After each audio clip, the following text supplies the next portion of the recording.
I'm pretty sure all team if they want to just try and discover overall and just make it work. I believe Oguri Cap is under the tutelage of Sight, so we'll maybe see some shades of Sight's gameplay too.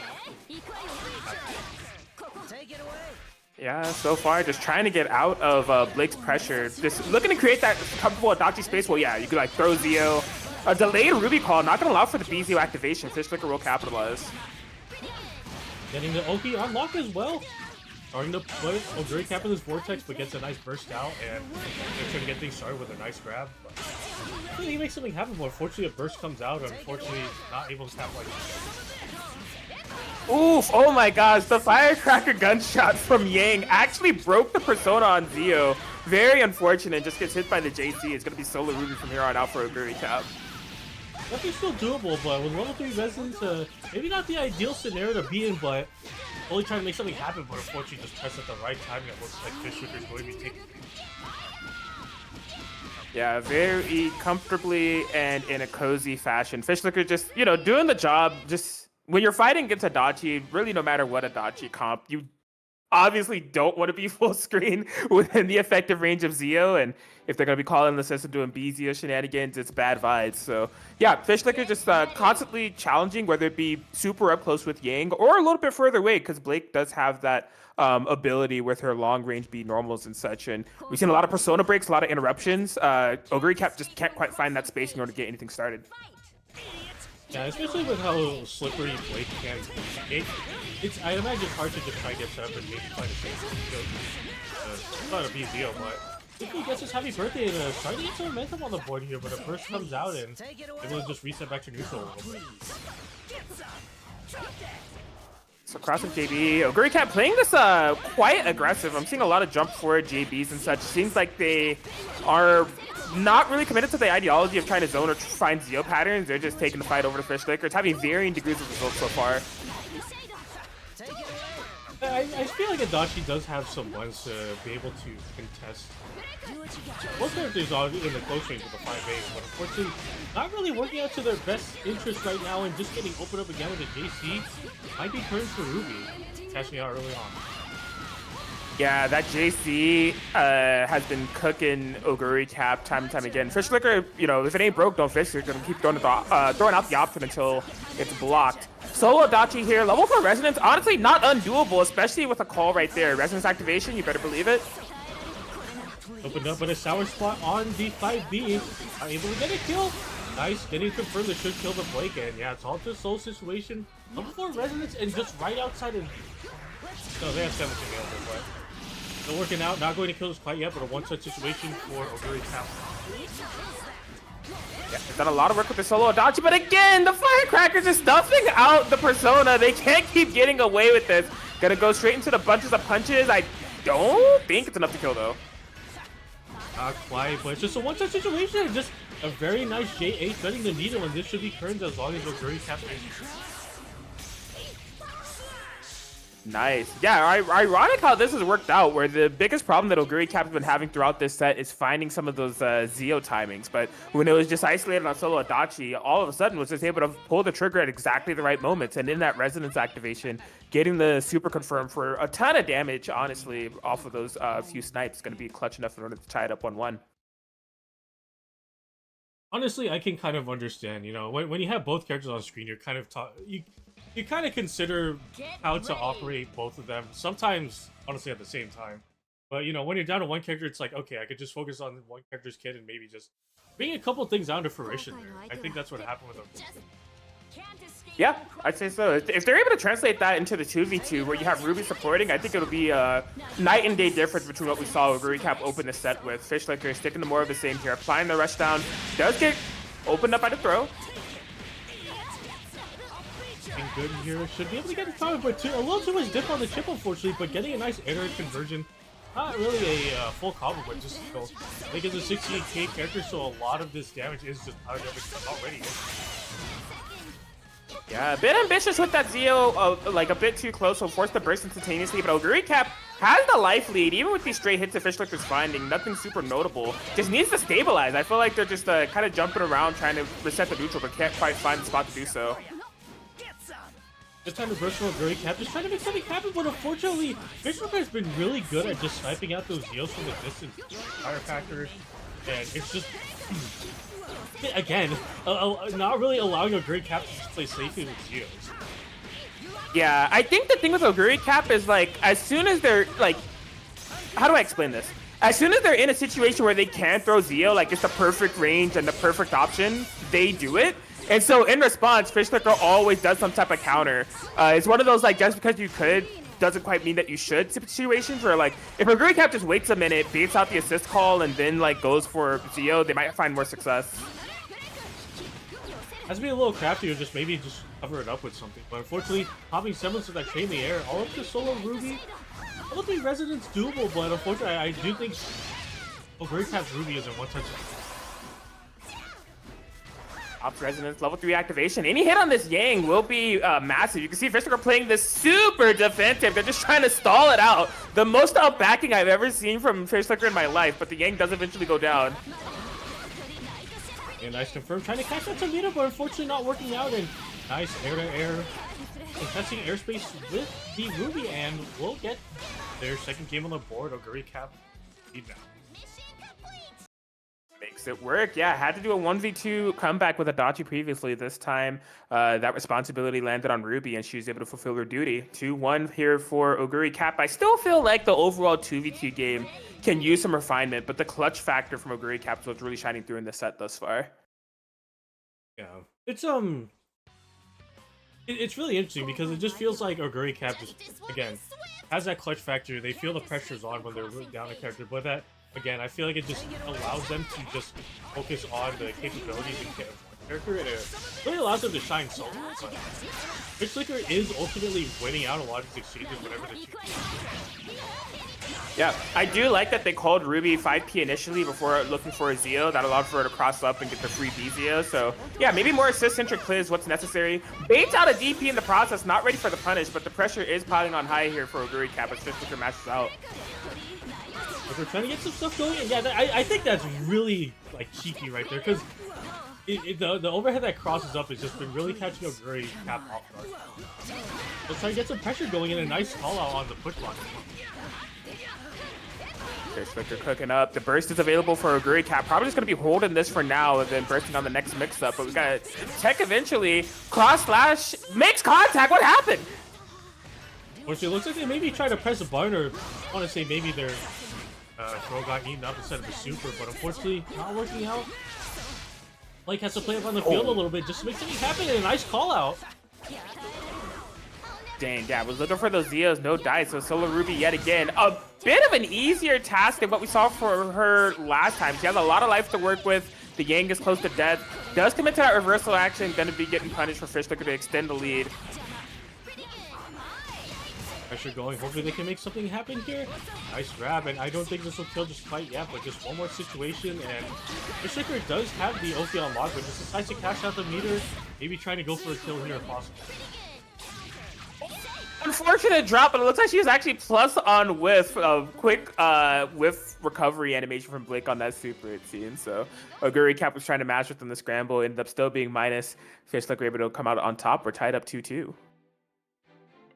And yeah, it's just the back and forth between these two players is really just showcase how like, close they are in terms of, and it's really shaping up to be a hell of a set. We'll see, because you know, as you mentioned, at the end of the day, it's Fishlicker's been able to play the two caps that really shines when one character is down for them. I'm excited to see how this all comes to an end here. Indeed. I mean, there is an evolution from Oguri Cap's gameplay that I think was most notable within that last set. It's just a matter of, like, you got to be able to internalize that calling Ruby 5P is good. Calling Ruby 6P and, like, just calling your partners as a layer of safety and screen coverage is good before you commit for your point, especially on, like, something like an Adachi Zeo. But recognizing that that's a good thing to do on a game that you just lost takes a very good macro point of view and approach to the game, so... The opening moments, Fishlicker trying to get the offensive going. Oguri Cap, not too scared, fighting back, getting a lot of AZO clips, and trying to make something happen here. They step back before the DP comes out, and Fishlicker's like outing about 2/3 of the health, or 1/3 of the health gone already. Dachi was gonna air unblockable DP. I'm like, yo, Fishlicker just almost jumping into perfect trajectory for this. Luckily for them, they didn't, but Dachi and Blake about this similar health goals right now, but the Ruby getting pieced up quite a bit right now. Okay, and a situation where no cross combo activation. But on nice. Oh my god, Oguri Cap on the hyper defensive with this Ruby needs to be careful. She's quite low, but just really trying to make something happen. They're trying to insulate forward. Ruby is hurting, but Adachi is pretty healthy. I'd say it's probably a good time to get them in, but nice 4P, forcing Flicker to burst to keep the Blake alive, but I feel like between the two characters, Yang has been the problem. Okay, some clutch 4P calls though. This could be the start of something beautiful here for Oguri Cap. So the Ruby is healing off in the back. No full knockdown. That does kind of hurt a little bit. You could have maybe set up some Theo shenanigans. Burning Gold punish. 6P can't pick up. That 4P hit the heavens and a counter hit on the JB, but thankfully Adachi stays alive for a Oguri Cap and just grab after semblance. No fear. But yeah, I don't think the cross rate does it. Needed a full combo. The Ruby stays alive. DP off of the distance. She goes down. Level 4 resonance Adachi. Can Oguri Cap make this happen? Definitely doable. Level 4 resonance. Just needs one call out. Yeah, kept it safe with the 6P as well, but it's not looking good. And a nice counter hit. That was like the tip of the foot right there. Oh no! Unfortunate drop off the 2A. DP from Fishlicker. Anybody's game here. Next kid can do it. Oh, and a nice 2B, and that should be it. And Fishlicker takes it 3-2 over Oguri Cap. Man, oh man, those Adachi routes. There's a lot of ways to piece them together to just basically like off of any starter, spend as much meter as you'd like in order to seal the deal. And Oguri Cap just had a slight miscalculation on the routing. They could have been game. It couldn't quite put the pieces together when it was getting tense. Fishlicker able to close out with one of the valuable players on the team there, Yang, in order to get the 3-2 victory in what was a very exciting and close first game that we had here tonight for Wednesday Night Fights. Really good showing, and as mentioned before, they are a part of. They're part of the eligible group for intermediate. It's really refreshing and honestly really nice to see, and I think a positive note going forward for that these are some of the up and coming, some of the potential that they do have in them. So it's I just hope we can see them more in the future and just continue to see their growth. Indeed. Well, yeah, we'll be seeing more of them in the winners bracket for now as Fishlicker moves on. They'll be fighting Sonic-kun up next. The set that we have on deck, though, it is going to be team all gas, no brakes versus team I'm trying to gas it up. Burnt Bread versus Bumba Chunga. Bumba Chunga is the all gas on the Labrys Jin. We know it, we love it. And Burnt Bread, Hilda Kanji, trying to gas it up. You know, I've been making this short series and we were having some kanji discussions, and Burnt Bread was just like, yo, Hilda Kanji though? And I'm just like, you know, everyone's welcome to choose whatever characters and team comps that they want within BBTAG. So maybe try to make a statement to me personally. But I'm interested to see it nonetheless. There's so many character combinations in this game. So many teams that I don't know about. So if there's something cooking with this, I'd love to see it displayed in no time. Yeah, it's this could be like an entire like hour. In terms of like the team compositions, tag, it's simultaneously how I feel is that like in its best and worst, because the like strongest characters in the game are just like egregiously strong, definitely cut above the rest of the kit because of how strong their kits are. Like both like so this also allows for a lot of the characters that we didn't see in previous patches. Get ready. So it's really nice to see some like more eccentric team comps this time around, and just I'm also excited to see some teams that you wouldn't really expect, especially Can't escape from crossing fate. Oh my gosh. Starting out strong with the Labyrinth 5-8. Couldn't stabilize the happy birthday. But Bumba Chunga is going to be cashing it in for all it's worth, even post-burst. As Kanji's going to be bleeding in the corner here. Red Axe on the into Bumba Chunga. Next hit can be deadly. Quickly blocked the overhead and kept the Kanji alive, but a good DP doesn't say get off me for a second. And I think we're seeing some of the shenanigans. A good dive with 4P is going to... I feel like it's going to spell the general neutral. Most likely, yeah. I mean, with Kanji subdued, grounded momentum, just relying on those air specials with Hilda 4P coverage, gotta be cash money. Brad getting some momentum back. Just constant back and forth right now. The light totals are about even right now. Yeah, this is a scrap. There's a lot of scrapping going on between the two of these plays, even with Hilda on the screen. Big 4P call. Burnt Bread gonna be trying to capitalize. Do we get an assist call after this? No. As a 4P dive is in the future, but unfortunately not able to confirm. Push block. I'd imagine they believe they had a meter for maybe a 2-2-6 but unfortunately, off the solo Jin, level 4 resonance chip damage is available, but unfortunately it doesn't look like they'll be able to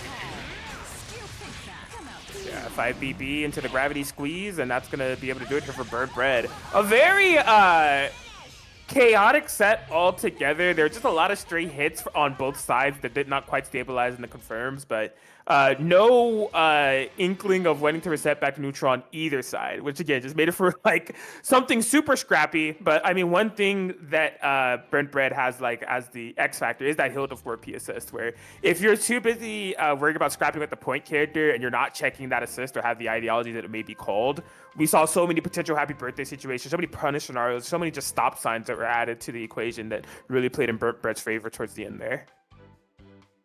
Yeah, definitely. It's I think Bumba, especially in future matches, has to be a little more cognizant of just, hey, there could be a time when this 4P is going to come out. Just honestly, with how big that 4P is, regardless of where you are on the screen, unless like maybe you always have to be worried. I think you always have to worry about this because it's just, I've seen so many times where just the tail end of the hitbox just clips you and it's just, oh yeah, be full combo for whoever's on point. Yeah, I love when that happens. When I'm using it, I hate it otherwise. I understand completely.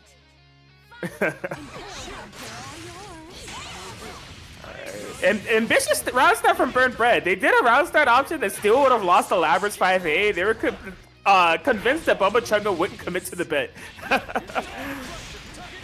Fortunately, again, that 6P coming out, Bubba is being a little more cognizant this time around, but still just getting clipped. Unfortunately, Labyrinth 5A not exactly a good plan to push out there, trying to cause something, but unfortunately not working out and getting punished.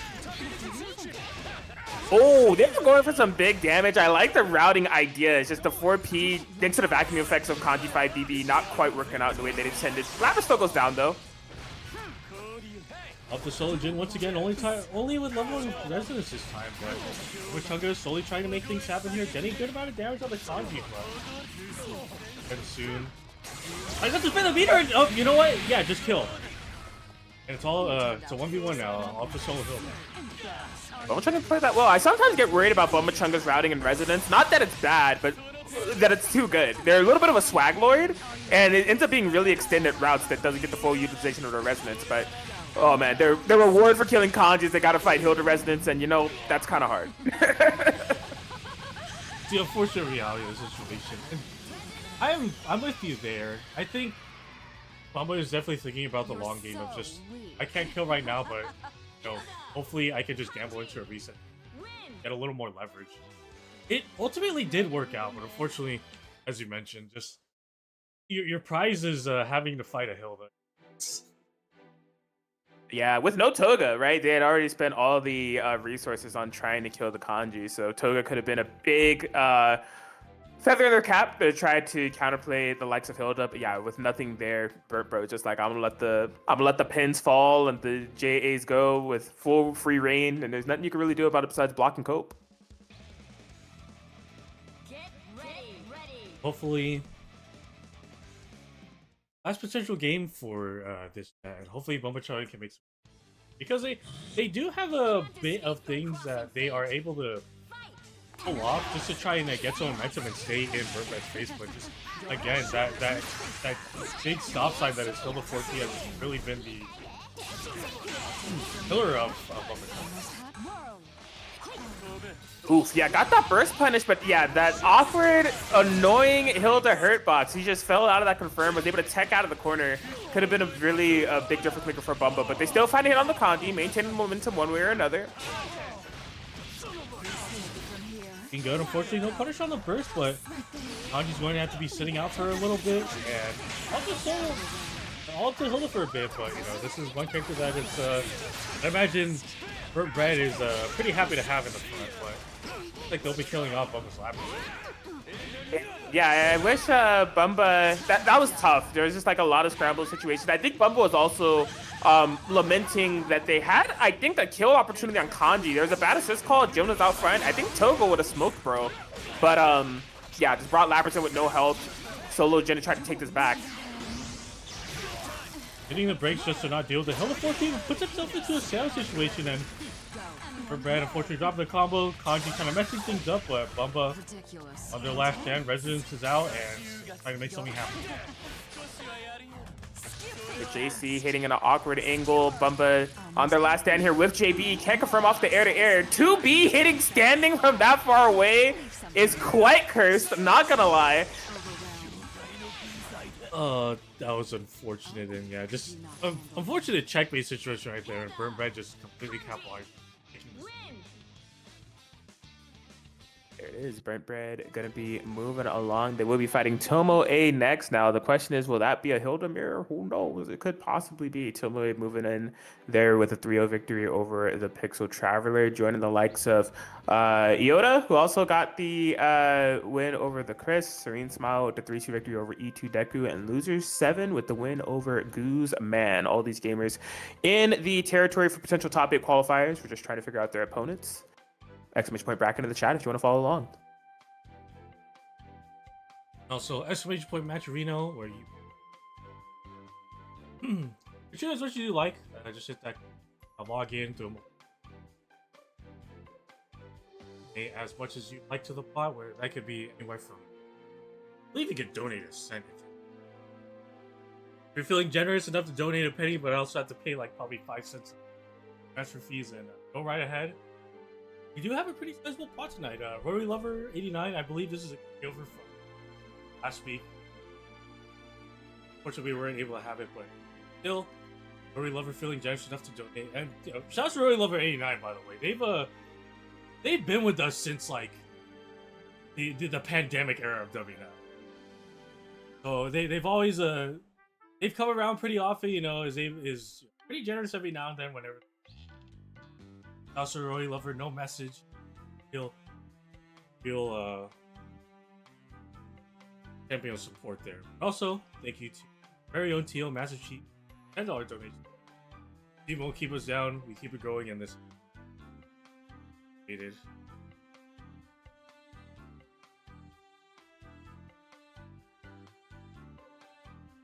Hell yeah, I love to see it. But yeah, looks like there's some more matches being recorded here. Sonic-kun got the 3-1 victory over Fishlicker, so Sonic-kun versus Loser 7 will be a top 8 qualifying match. Still waiting for the block that has Renix, Rodimus Prime, and Merlit, and then Yusuro 7 and Karisuma. So a variety of things that could be coming up here. Losers bracket still going along.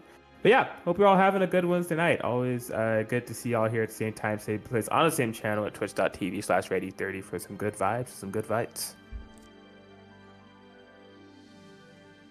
Again, for those maybe tuning in after a while, I don't know what's going on. We are slated to have our last WNF on. So not. There's still a good amount of opportunities to get a WNF round on the board, but time is running out, so a little on the fence, maybe a little apprehensive about maybe joining. Won't be here forever.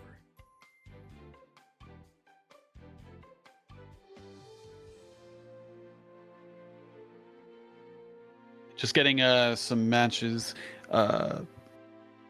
squared away. Still waiting on the result for Yusoro versus Karisuma to finish up, because the the match labeled O in winners quarterfinals is what we're going to have next on stream. So just waiting on that.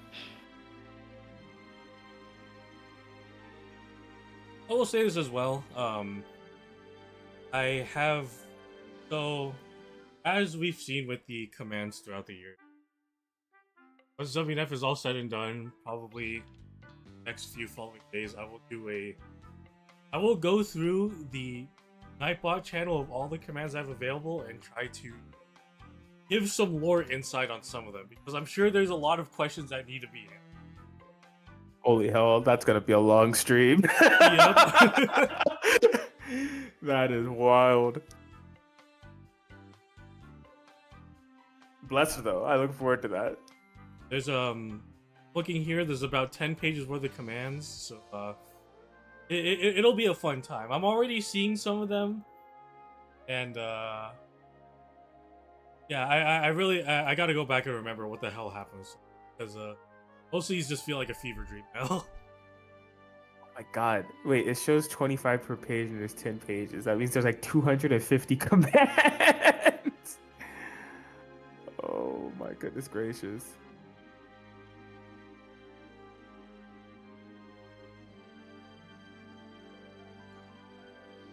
You know, I'm just scrolling through some of the.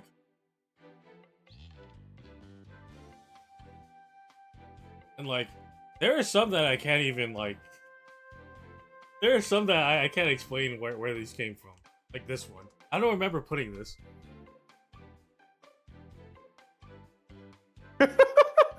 This is exactly why I hate Twitch chat. Ready 30 BB tags specifically. This chat is pure, unadulterated, 100% cancer. Nobody has a single unique new thought, all sprouting the latest meme after meme that aren't even good. This is why I'm turning off chat. No, excuse me. This is why I'm turning off chat. Yo, just watch a professional gameplay, and I swear to God, if any of you copy and paste this, I'm deleting my account forever. Who said that? I don't know. I want to say that like I found it on I found it probably just watching some other like Twitch channel.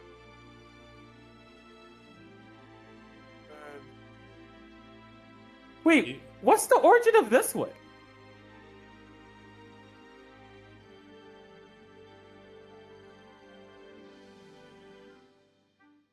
I want to say there was probably a turn where Cheap was popping off like in top 3.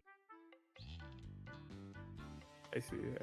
I don't remember this. I want to say Iota wrote that. Like, I wouldn't be surprised, to be honest. see, this one is like kind of completely unrelated to like as a whole. This one deserves to be immortal. I'll explain it eventually, but like, y'all remember Sino Alice? If you know, you know. Oh my gosh, that one. Yeah, that one is a rabbit hole and a half. But man, the pandemic was a real thing. That's crazy, bro. Like, y'all really had me clocking in after I clock out of work at 8 p.m. every night for 20 minutes to play gacha. And it was kind of peak, I'm not gonna lie. But at the same time, sometimes peak can spawn cringe, and well, that's an example of some cringe right there. This is some really esoteric SoCal Sino Alice work. Shout outs to Reagan the Blood Edge. Reagan. Oh, All right, man. we have our next match up. Alright. Thank you everyone for waiting. It looks like we have Iota versus Osoro coming up. So it'll be an interesting one. Looks like they're sticking with their Ruby, Rachel for Iota, and Dachi. Yep, no Lene Hyde business, no Mitsuru Batista business going full commits on both sides. We'll see how this works. I mean, some capabilities that both of these characters have in a matchup against Adachi specifically is like on stray Bezios, if they're airborne, they can utilize float and mobility to try to nullify or completely escape the mix-up. But A couple things. One, Narukami's DP is ridiculous, and at some of those heights can't even get a combo off of the air unblockable. And two, this team is made to kind of reduce the likelihood of that happening. You're just gonna be stuck in block stun anyway, so a BZO just coming out of nowhere that you can just fly above is gonna be more likely than not the case. So hopefully, Iota is able to navigate some of the chaos. That's all they can be, but unfortunately, Nostro getting the early momentum going on, a Ruby already down to that. Really trying to make something happen, but just getting outboxed at every opportunity. yeah, we're gonna 5P, and this is exactly what I'm talking about. You're already locked down. There is no opportunity to escape. Finds the mix-up. Gonna be knocking down for cross slash, I imagine. Nope. Getting clipped low, no convert to super, but just bust out super, not working out, and it's going to just be definitely a mountain to climb with a team that Yosor has in pocket. Yeah, only level 2 resonance, barely any damage done on that Adachi. Gets poked out on the tick pressure, and woo, that could have done it. Unfortunately, the Zeo card not making contact, but yeah, Yusuf were able to just press buttons confidently, have the insurance of the health bar and the characters and the team comp on your side as they take game 1 very convincingly. Definitely a textbook just momentum shift of, or maintenance of momentum on. Hopefully Iota can make something happen because it just seems like, at least with that first game, I don't think the play for Iota is to try and stay in the close range and try and outblock. I feel like they might be able to just play a little bit of space control or just call out some, you know, poor attempts for them. Try and keep them away with just a overwhelming threat of them. Yeah, combining that with like finding some Rachel 4P opportunities when you have those Lobelias out. Just something kind of influenced the game plan and the screen as a whole. But round start will play a big factor in that. You know, this is definitely a team, the Adachi Narukami that is, that's just like can get huge dividends and snowball all the way to the finish should they be right. A lot of respect shown here at the round start. Zeo blocked. Here comes Iota with the pressure. Making something happening. The push block, but unfortunately, also able to get out, but all defense so far. And as soon as I say that, they get clipped low. And this is Iota's time to get a couple things started. There it is, DP Ender into the corner we go. 4P gets caught low, was expecting one of those instant overheads and gonna be able to get the burst plan. It's exactly the type of sequencing that Iota needs here to get back into this game. This is looking very one-sided at the moment. Yep, and as long as Iota cashes out, they should be able to kill the Narukami. It's all the solo Adachi. A huge reversal of how last game went. It's getting a lot more comfortable. They're starting to warm up, and Iota looking super good now. That incoming mix, kind of disgusting. The side swap off the Lobelia was wild. Yeah, solo Adachi just fighting for his life. It's like a complete mirror of what we saw within game 1, right? Where it was initially Ruby coming in, and it's just like this full team against her. It's like, how does she possibly do this? This time it's like level 2 Resident Adachi coming in against Iota's full team. It's like, how does he possibly do this? So, I mean, you could barely ask for a better turnaround from Iota as they tied up 1-1 here. Definitely saw some of that. Definitely saw some of that. I want to say some of the rage of having to deal with Adachi. So definitely something for Yoso to think about. Just keep them on their toes and just by no means a free win, nor should. For real? Yeah, I mean, Iota like. Damn, I think, what was it? They could have done a recent something. I remember either commentating it or watching it. It might have been a WNF, it might have been something else, but long-time player, you don't sleep on those boomers. Looking good in these opening moments. He gets a burst to interrupt it, but just gets clipped low on the stagger pressure and just bursts are flying out and just both sides just trying to make something happen. Holy Lobelia confirmed. That was clean and sleek. DP Ender has been getting so much mileage. Yep, 4P for the meaty. Gonna be super safe. Didn't get a punish on the Zeo Dime, but the pressure continues regardless. Nice little reset though. I don't think they're going to be able to kill him. Thankfully they were able to drop out, but Narukami bleeding out heavily right now. Just gets counter hit, but unfortunately able to stay alive, but just one tap is going to seal the fate, but Adachi's getting piece of it. Iota is just playing this Rachel so confidently. Does opt for the super. Gotta be safe. Yusuro not opting for the push block. I don't know if that's a push blockable exchange. I'm not really quite sure how that would work out, but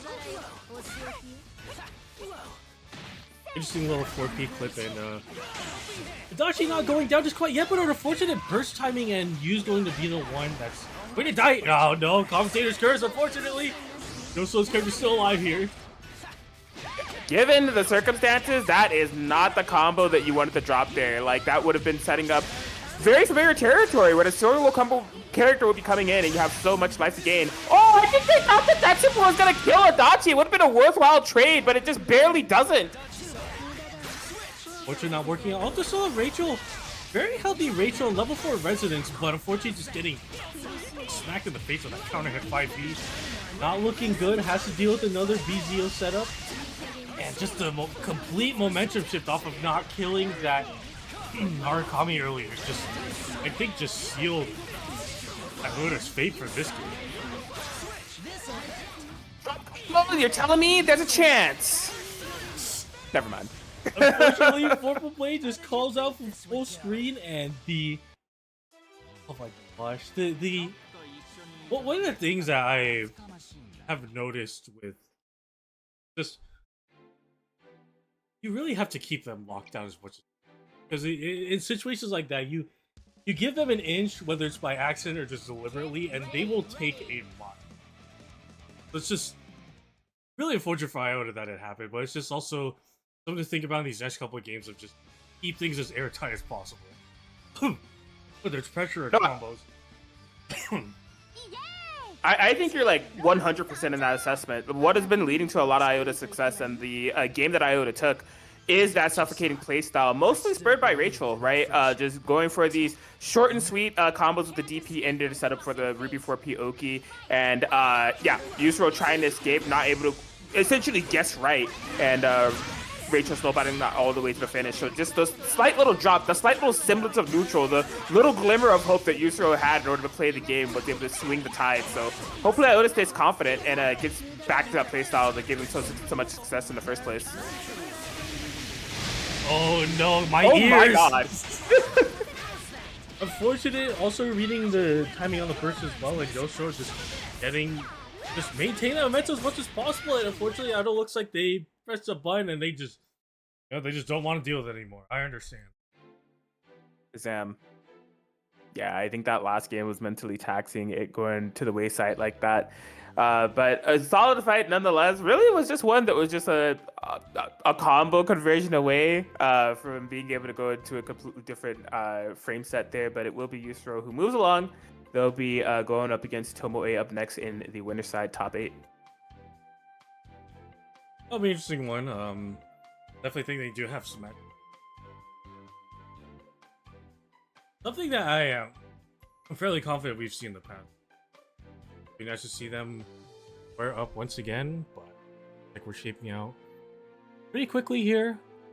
Looks like a quick update. Looks like Sonic-kun took it over, losers 7-3-0. Moving.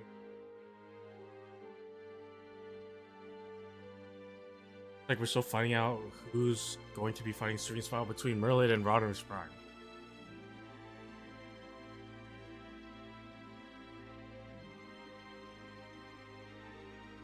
Cool. Everything winding down here. Loser side has made some advancements as well. Bumachunga versus Pixel Travelers going on. E2 Deku was able to get the win over Akirin. E2 Deku versus Rodimus Prime. Guzman versus Fishlicker. It looks like we're getting an update here. Looks like Merlin was the one moving on. Rio. Merlin's coming back up, it looks like.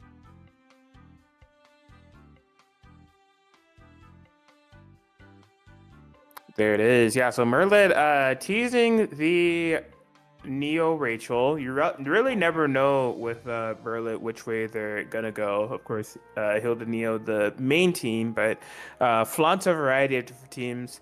Serene Smile, more often than not, Wildstein Rachel, but depending on their mood, may opt for some teams of the Taker variety for the lulz. I don't think it's one of those times though. I think we're going to be locked in for a Rachel Mir. Just all Rachel tonight, it seems. This will be an interesting one because I know Merlin is. They do have some solid teams, and I want to say that they do have a quote, but they do like to diversify their palette by picking a plethora of other teams, and I feel like a lot of them have a common theme of just being able to support Neo. We'll see if this Neo Rachel is a play in these this set against Serene Smile. Right. Oh man, I gotta keep track of who's who. I'm already losing pace here. Like, what the hell is going on? 4 Lobelia is out, or 4 Totem Poles out, basically, and someone's full screen, I guess? I think what's hard is just keeping track of whose Lobelias are whose. It's just like the slightest tint of purple and light blue that we're keeping track of throughout this entire time, but... It looks like the Lobelias match the hair color of their respective characters, so I feel like hopefully we could use that as some context clues. Yeah, but most of all, I think they're mirroring similar playstyles in the sense of like trying to set up their shop first with the Lobelias and George, and proper assist calls played around each other. Serene Smile is getting the better end of the stick thus far. Has corner positioning. Merlin trying to fight their way out with the Lariat. This is an interesting little back and forth because I think what Serene's doing a really solid job of right now is just when they don't have their rotation of the Lobelias out to kind of facilitate wall scene. They're playing back and making sure that if there's a risk of them getting opened up in mid game as much as possible by staying full team, but the moment that Lobelias are out there, that's their little cue to just say, hey, I'm going to go in. Yeah, I mean, it's definitely it's funny because it's a core BBTAG skill. It's something that could be hard to parse and overwhelming against a character like Rachel because there's just so much happening. But yeah, counter calling or just like recognizing assist cooldown timings and using that as your opportunity to strike is important, and it definitely pays off to have as a core skill set when it gets as chaotic as this. Yeah, like it's really hard to call certain things is because it just looks like a bullet hell right now, but unfortunately a whiff DP from Serene Smile will be allowing Merlin to get some leverage here, able to pop Resonance. Wake Up Super does not work out, and it's an even game. This could spell doom for Serene Smile. Okay, was looking for a reset. Does end up, man, she's hit so many hits, and look at the damage that she's been able to do. Not much. Serene Smile still has the life fluid walled. The Resonance is gone. Basically going to be able to recover it all back. Merlin maybe 2 or 3 hits away from winning. It depends on what happens. Serene Smile just basically needs 1. Type on that projectile, but Serene Smile definitely a bit of a life lead in with Neo's damage output. Probably just needs 2 hits to steal the deal, but slowly trying to make something happen. Serene on a bit of the defensive, feeling like they probably have to make their way in, but Merlin trying to press the issue. Be so real. If I'm Serene Smile, I'm a timeout, bruh. I would literally up back forever, and on every Neo approach, just push block. It's rampage time. Like, what is she going to do? And then, like, if she hits you once, like, I don't know, bro. See, like, I wouldn't have approached. I wouldn't have approached. I'm just keeping it a buck. Like,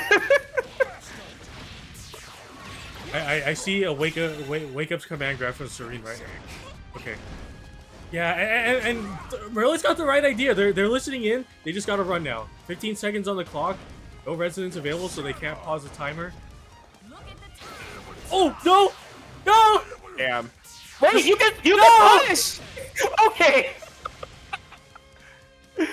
Oh my gosh. Two committed to the bit of timeout that didn't recognize the punish opportunity, but it ends up working out as a Serene Smile dice rolls twice, and Merlin's gonna be able to take the game. Yeah, I'm keeping it so real, bro. If I was Serene Smile, even on wall, the Hilda player would have locked in me. IAD back JB, IAD back JB, IAD back JB. I would have done that for 40 seconds. If Neo gets in, block, push block. It's just like rinse and repeat, bro. That's just me though, a scumbag. Look, I understand completely, and I kind of see the inklings of what Serene Smile wanted to do, because they were trying to do a lot of 56Cs, maybe just to lock them down and just kill more time on the counter, but unfortunately this did not work out. Holy block stun. George was there, Walt 6P was there. That was maybe one of the safest DPs I've ever seen in my life. Yeah. shades of a previous patch, but Merlit not looking too good, but this is very reminiscent of how the last game went, where Serene Smile is just able to win the war of attrition through bullet hell, basically. We'll see if they're able to just maintain it this time, getting a good amount of damage on the Rachel. Looking for a pseudo unblockable with the bat plus walled throw. Just a little bit mistimed. Could have potentially worked if there's a push block, but nothing in sight. Merlit trying to bring this back. Oh, you, bruh. There's too much going on. I didn't even notice that Neo teleported. I feel like that's maybe one of the strengths of this team. Just have so much screen pollution to where Neo just can be that tricky, and people aren't really expecting her to move around as quickly as she can. George Labellia needs to be a little bit careful playing Rachel on point to this extent. A little bit on the lower end in terms of health values, but playing it very confidently. Oh, cross combo activation. They're trying to make something happen here. Life totals are about evened up now, so looking a little worse on Serene's end. And yeah, just Walsing just gets back and forth. Ooh, smart push block. Yeah, that probably ended up saving Wald's life. Cole's walled anyways. Full screen confirmation with Neo. Can't get the kill on Rachel, but the wall is out of there. Definitely the character having resonance with the solo Rachel, but unfortunately gets clipped low on the teleport behind. This should kill. Okay, Oh my thank breath. God. But yeah, that will kill. All right. I gotta say, it doesn't feel like it's 2-0 Merlit, but it is 2-0 Merlit. I say that just because of like how like chaotic these games are, and I feel like the majority of time in the 2v2, Serene Smile has like a good like bit of control, but some of those closing exploding sequences that Merlit was able to find really sealed the deal. The happy birthdays, and I would say confidence in the Rachel is what's really shining through here from Merlit. Get ready. Yeah, I feel like what Serene Smile was doing in the, like, honestly, both of the previous games, it's just, they have a, I feel like they have a more refined way of rotating their, effectively, their bullet hell sequence. Unfortunately, just the gaps in between that they're leaving, Merlit is taking full advantage of, and unfortunately, Serene Smile is sticking out on the damage rate. But just getting a nice little reset, trying to maintain the momentum, and Rachel really hurting. Yeah, I do love the usage of that right there. The Waldstein 236A and 5P, covering that pretty valuable vertical angle that Rachel is naturally going to be in or try to get beyond. Serene Smile has been able to play really good space control. Just case in point right there to smack her out of the skies. Bit of a burst just to keep the Rachel alive, and solid defense from Merlit, but unfortunately a whiff DP, but thankfully was able to get out of it. And Merlit getting 1 point momentum. Hopefully they can make something happen here, but not keeping the Oki airtight, and they should be losing one of their characters. Doesn't matter who at this point. Yep, Neo out of here. If you had to choose who to play for the 1v2, I think Rachel is the right choice between Merlit's two characters. Gets hit immediately on the incoming though with the slam jamma. Not able to get the full confirm, so Resonance Rachel will come out to play. Got hit by the no mix-up. Don't make me waste any more time than I already have. I can't say caught them for flinching, but definitely just had a moment of, oh, maybe it's my time to go in. Just not. It's just, oh, I got my whole life ahead of me. The Lobelia above your head. And Serene Smile able to take a game on the board.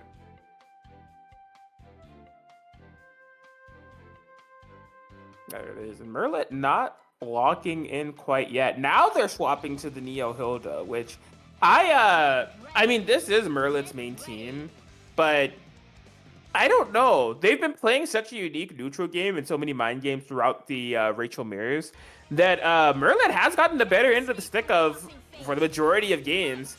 But I guess they just want to stick it out with Hilda in order to try to close this out. I feel like it's the right play here, because especially with how Serene Smile has been operating Rachel, definitely, I feel like just because of the overall scenario is that the Rachel's been more successful on Serene Smile's end. So switching over to a team that they're more comfortable with, hopefully does bear some fruit from Merlit, and definitely getting started here with this OP play. I had the routing in order to guarantee the corner situation, just unfortunately dropped. So yeah, just stalling out, trying to let Neo heal for as much as possible. Not gonna really even try to approach Serene Smile. Serene Smile notices, like, all right, I'll go to Labellas, I guess. Like, not really a huge reason to go in for Merlin, but definitely the life lead total is shaping up to be more in Serene Smile's favor. But this is Hilda is definitely just going to be the wall. Just keeps Serene Smile's characters at bay, but getting the Neo back in and trying to get some damage. Ooh, yep, burst safe on that one. Hilda spaced out, so Rachel coming in. What the heck was that? Yo, that's spooky Hilda routing. Right in time for Halloween, I guess. The 1st of October, people are already getting spooked, but Serene Smile trying to make something happen. I get some pressure on the board, but unfortunately just a little bit of a pace breaker with the DP, and really didn't stand a situation, which just gets clipped by the 4P. Man, you can tell that this is a low damage team. Merlin cashing in everything they possibly could to try to get as much damage as possible. Only 6k, even with the Hilda assist, piling on a little bit of extra damage. Does finally get the kill on the Rachel. Okay, this is huge for Merlin. Solo isolated walled. Definitely the character you want to deal with compared to the Rachel and solo resist, but just gets clipped. I don't think that'll kill. Just actually, that might. Might. She's out of here. Definitely a tall mountain to climb with the Hilda Bill, but just a catch in the air. Hey, yo. One more grab. I mean, Merlin's got to wake up Resonance, right? You stall out, you get Wallstein out of the Resonance, and you just pray. Okay? Delayed Resonance call. Woo. I just saw a bunch of time. Resonance is out for Serene Smile. Merlin still has about 5 seconds left on theirs. Trying to chip out as well and just turn into a one-shot situation. Okay, yeah, playing a safe out the 5BB, doesn't want to play with the idea that Serene Smile might do the super to call out the EX option. You just need anything. Rampage time is coming up. That favors Merlin, honestly. You have access to more supers. Backed up in this corner here. Spin one of those meter on the Fallen Pain. I don't know about spinning it on that, but there it is. The anti that reaches to the heavens is going to be able to clip Waldstein as Merlin moves along. Excellent work for Merlin. Yeah, as we're seeing here, the Hilda pick was definitely the right play. Just to switch over them, just to feel a bit more comfortable and just... Unfortunately, in that situation, effectively a checkmate. Serene Smile isn't completely out of it yet, but we'll be down to lose the side, but pretty good all things. Yeah, solid match. Again, like those first 2 games, it was hard to collect myself and realize that Merlin was up to, because Serene Smile was showing so many glimmers of greatness. You definitely see what the game plan was in order to try to get the win over Merlin. But no, Merlin just was staying solid, staying clutch when the moments call for it. It was able to make that call. They can be so tough to make in tournament sets, right? Of when you character swap and why you do so, and proving that it was the proper play. They'll be moving on to fight Sonic-kun in the top 8, which we're going to be getting into right now. Sonic-kun versus Merlin is not what's happening right now, my bad. Yusuro 7, though, versus Tomoe is going to be happening. And loser side, Guzman has qualified for top 8. We're waiting for the likes of Bumba Chunga, Burnt Bread, E2 Deku, loser 7, the Chris, and Akari Suma to play out their matches to figure out the rest. Looking like a very solid top 8 so far, but still on the winner's side in terms of the matches that we're witnessing for now. Tomoe versus Yusuro. We did see Yusuro up earlier, but Tomoe has a really solid Ornate, probably one of they're definitely one of the few and very dedicated. Really showcasing how destructive the team that Ori Hilda can be. Just relatively low damage output, but the amount of situations and some of the lockdown and just some of the space control they complete, pretty egregious stuff. Yeah, Reticent Cactus, shout outs to Cacti one time. Somebody that always has a bunch of quotables. But one of my favorite things that I've heard them say is about Tomoe's team. Is they basically just straight up said, Ori Hilda is one of the most American, Hilda comps that you could possibly play. Where it's just, it's not, obviously, a Hilda Chie or a Hilda Seth or a Hilda Yuzu potency of a team comp. But it works. It is a comp in itself. It's really threatening, and it makes sense, the way that Tomoe's been utilizing it. Dixter Ori expertise, just having Hilda on the side for support potential. It's functional. It does work. We saw Tomoe have great success in the Japan tournament just about a month ago. And it's interesting. Not something that I had seen until Tomoe's been picking up, and they've been proving why it is so worthwhile. Being pretty good, but unfortunately the evasion from Yosuro just trying to make something happen and already catching Tomoe flinching, but not able to capitalize entirely off it, but just... Oh gosh, Tomoe definitely having a bit of a rough start this opening set here. Ooh, yeah, good snipe on the JB, not letting that Zio come out for free. One of the good quality points that Hilda has in the matchup against Adachi. Better checks than the average character when it comes to some of those lack of lockdown Zio setups. Tomoe able to get some momentum, Aurier back on the field, but just trying to make something happen and catches Yosuro in the air using that really good JB or JA for JA. Trying to get the pressure going and some really solid damage on the board. Oh, dog, I thought she was gonna be able to combo off that and be like, mods? Likely unable to, but still getting a good amount of damage on the board. Tomoe getting the momentum back, not phased by how the opening of this game went, and just getting a pretty solid life lead so far. Alright, yeah, respect on the Zio card. That was a good challenge there from Yusuro. If it was an active switch, it would have been even better. DP plus assist with the cross combo activation. Gross. Disgusting. They're going into the BZO gang, trying to get some momentum back on their favor, but Yosuro again meeting with a solid anti-air, but unfortunately landed in time to punish the Hilda all to solo Aurier. Bro, he really... Aurier is literally JA the character, and Yusuro looked at that with Adachi JA and said, nah, I'd win, and was right. Impressive, though we taking game one. I understand the process because, especially with how good Aurier JA is, it's a, as someone that plays Aurier on the side, it's a very, very common and a really solid tool, especially when you're catching in the air even as a jump-in. And I imagine Yosuro just wants to try and do something up to let Tomoe reign free in the air. I feel like Tomoe's going to be a little more cognizant of how they place their air buns with Aurier in these next few sets. I still believe in our friendship. Yes, 100%. We also saw in that last game the full cycle of how polarizing the win conditions are throughout these two teams, right? Tomoe is like, won a lot of interactions, right? There's just a lot of like interactions where they were making the right decision, they got the hit, and they got a reward, but struggled to kill a character, whereas like for Yusuro, it just took like a couple, a momentum swing and a couple of good hits, and boom, next thing you know, the game is over. So a really interesting cycle. It's a situation for the Adachi, and what gets 2 to kill. Tomoe still having full health characters on both sides, and off the solo Narukami. Tubi, anti-air, no Ahoge needed. My sword got it this time around. Yeah, force hand, man, her BKMB's force function for the force sound with the Hilda 4P is so cursed. You push block, I don't care. 2-3-6-E, EX thrust, we're still getting a sound check at the end of the day. Playa, 4 bars available. And optimize as much as possible. I don't think you're dead yet, though. Kami's still healthy, but just trying to cash out as much damage as possible to just really guarantee that one situation. Definitely needs to pop resonance now. Still working on a perfect.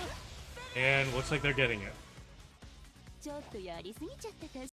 Sheesh, full turnaround here for Tomoe.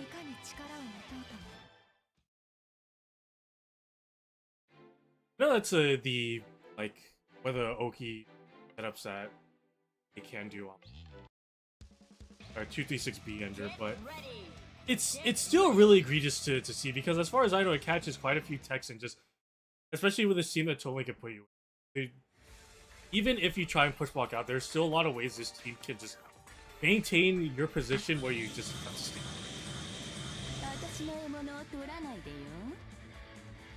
Adachi-san, I still believe. Yeah, we got to see the full display of how deadly it could possibly be. Pretty much making me eat my words immediately. I'm saying like, bro, you think I can't kill a character in like 20 seconds? Watch this. Adachi was gone in the blink of an eye, so.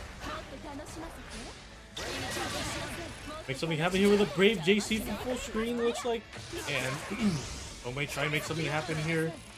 A little bit of a vacuum just to get a sound situation and gets a successful hit, but just the 4P in the back just as a contingency. Tomoe able to keep the momentum on the board.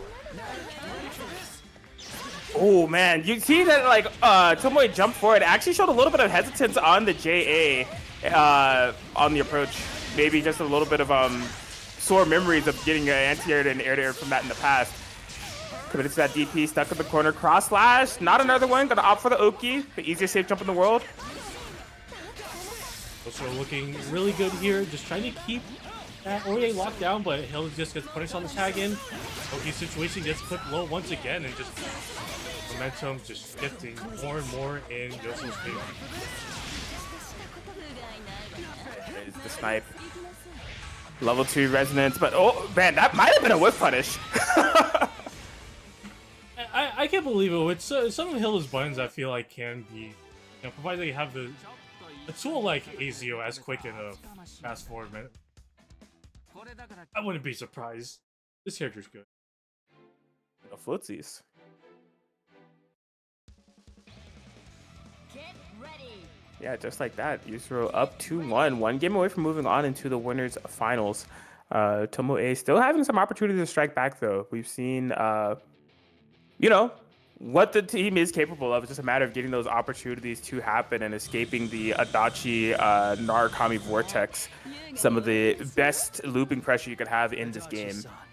I still believe in our I feel like these teams have like some similar ideologies where it's just kind of I thought.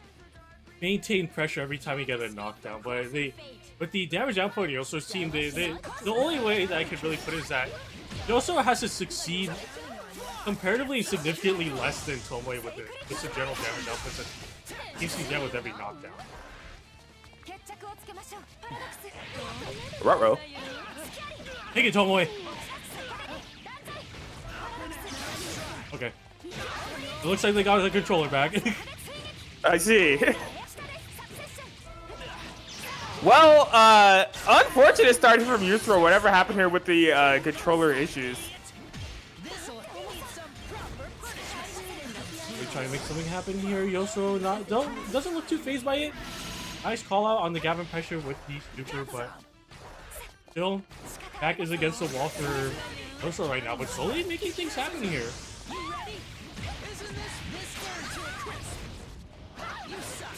Yeah, trying to bring this back cross slash. It's gonna be close. Damn, it really was quite close. Not enough, unfortunately, and Tomoe, even though with our really solid start, Oli, Ori's health is not in a good position right now. Probably just has to keep her in the back for a bit, trying to keep her pressure up, getting a down situation, but unfortunately not. Making the burst, but oh no! What is this? But unfortunately doesn't get a full confirm off of it. Man, had the bait and everything, just could not execute on the punish. Up, back in, all over the place. Finds a way to navigate out of the corner. 5B snipe, gonna activate. Can we kill here? What's the routing? Oh yeah, no, we're definitely dead. And thankfully the formation on Ori at 5P is really solid and is able to kill that combo. Off the solo Adachi, definitely still doable level 1 resonance, but like Yosuro has made something like this happen before and just getting a couple of straight hits, but nice reaction, not wanting to deal the command grab. I think the pressure that Yusro was showing there was very smart. There was no push block available for Tomoe for quite some time. They just got the bar like right before the resonance activations, just doing a lot of tick pressure, trying to find the panic punch from Tomoe on defense, but Tomoe was able to stay fully solid, cope on defense as Hilda for a couple seconds, and make it happen to punish the resonance. So, 2-2. Unfortunate controller malfunction from Yusro. Hopefully they have that under control going into this game 5. I want to say this as well. That was a really disgusting, unblockable set that Tomoe felt like they had to do to close out that. So, and they still have a lot of tricks up their sleeve with really showing the fruits of the labor, because as far as I know, ever since Rollback came out for this game, Tomoe's just been doing the best to stick with it this year. Adachi-san, I still believe It's in our paying off. friendship. Then you're even dumber than Both I of these players thought. more than capable and familiar with the winners finals territory of WNF, but only one gonna be able to make it this time around. Yusuro starting out strong with the JB, counter hit into the corner we go. Not a good point for Tomoe in these opening modes, but able to just block and get out of that situation. But they can get some momentum going, but also trying to force their way in, but just get stopped with that 5A. Yeah, Tomoe is doing a good job of being very unpredictable. Like, I keep thinking that a Hilda JC is coming or that they're gonna like JA, but no, just like utilizing Hilda's very good movement to navigate around Yusuro, wherever Yusuro's trying to challenge, and using that against them has been really paying off here. Oh, nah. Did it happen again? I think it did. Oh, Okay, they got it back. It might be too little too late, though. Down hit 2B successfully working, but Itachi definitely hurting now. Good throw break, but just also trying to make Tomoe flinch with a nice bait on the anti-air as well, and I don't think this will kill this fight yet, but it's going to be very close. DP Ender. Ooh, the raw tags. Woo! The pressure up calling out the DP, and that should be cringe for Itachi, and all the Sonar Kami, only level 2 resonance. Not too much red health to recover either. It's looking like Tomoe's game. Total 4P being the lifesaver, the difference What maker. the hell? He push blocked so early that she didn't cross up. I don't know if I've seen that before. Like, literally on the first frame of block stun possible, I think. I've been playing this game since like launch. I think that's the first time I've ever seen that. I'm gonna go bother Lon about like how that happens later.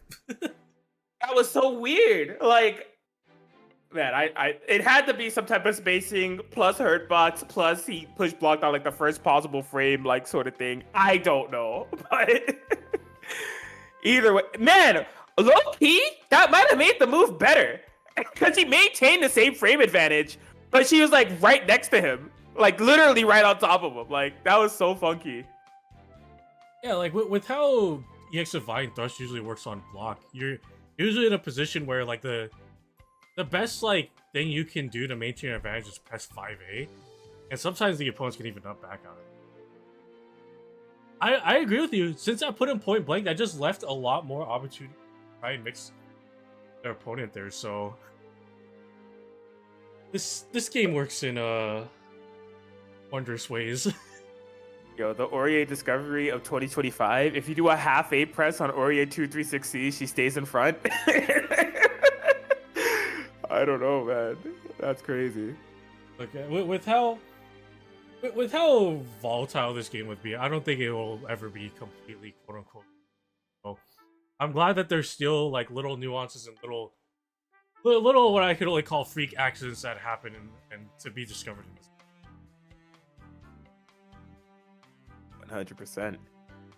But yeah, Tomoe one way or another will be moving on to your winners finals. It is their opponent, who we're going to be deducing right now. It will be either Sonic-kun or Merlit.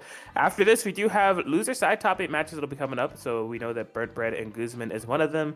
Serene Smile is waiting for the winner between loser 7 and the Chris. So don't go away to stay tuned for that loser side top 8 action. But moving on within the winners, Sonic-kun, who we have not seen on stream thus far, having some Sonic-kun moments within the bracket. Only one game dropped to Fish Licker at 3 over loser 7 in order to get to this point. And Merlit, who we saw earlier, able to take that match over Serene Smile. So both players on fire here. Equal, basically, set counts, where they're both like 6-1, but only one can move on to winners finals. Definitely shaping up to be very interesting top 8. So I'm really excited to see. Moving on between these two, I feel like Sonic-kun, they've been on a tear with WNF. I wonder if they'll try and catch some momentum, because I know as of late, Yo Fish are back quite often to these brackets, so maybe now that Scrub is not here in this bracket tonight, they might feel a little more comfortable going into taking the whole thing, but we'll see if Merlin will be put up a wall.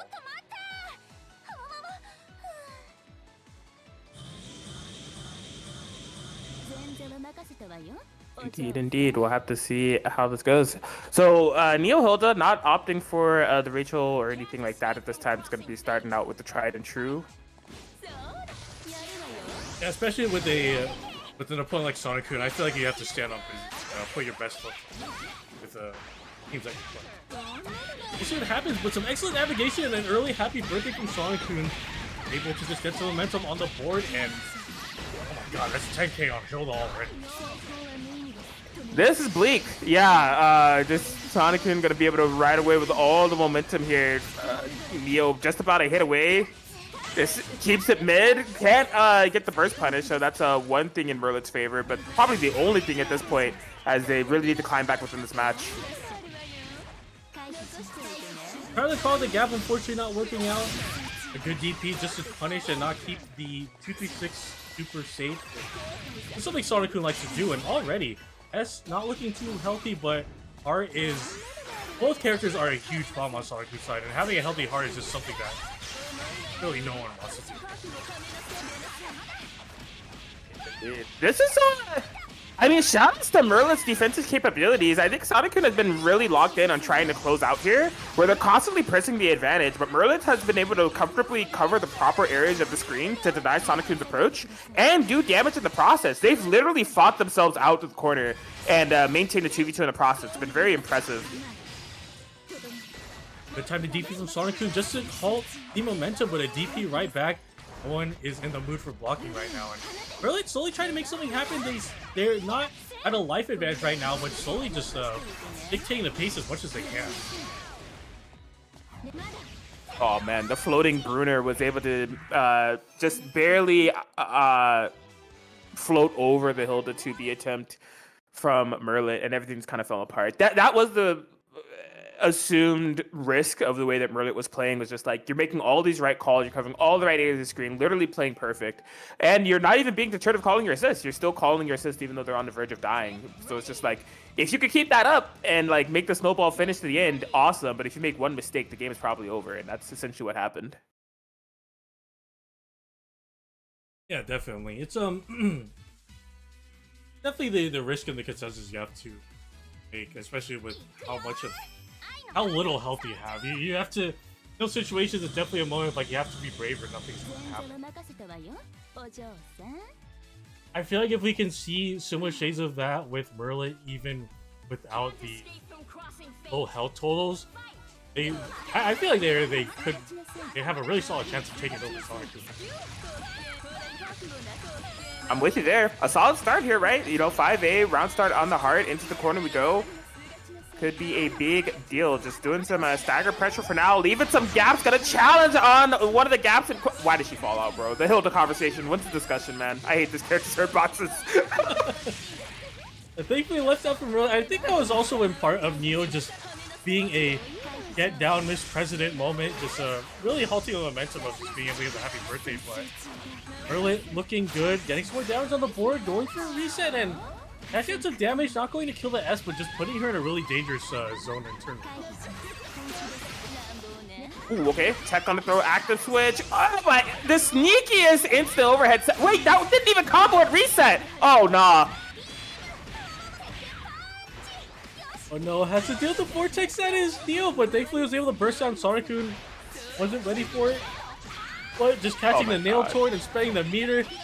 It's just one of those characters that could just give so much momentum on the board, and we'll be killing the Hilda for it.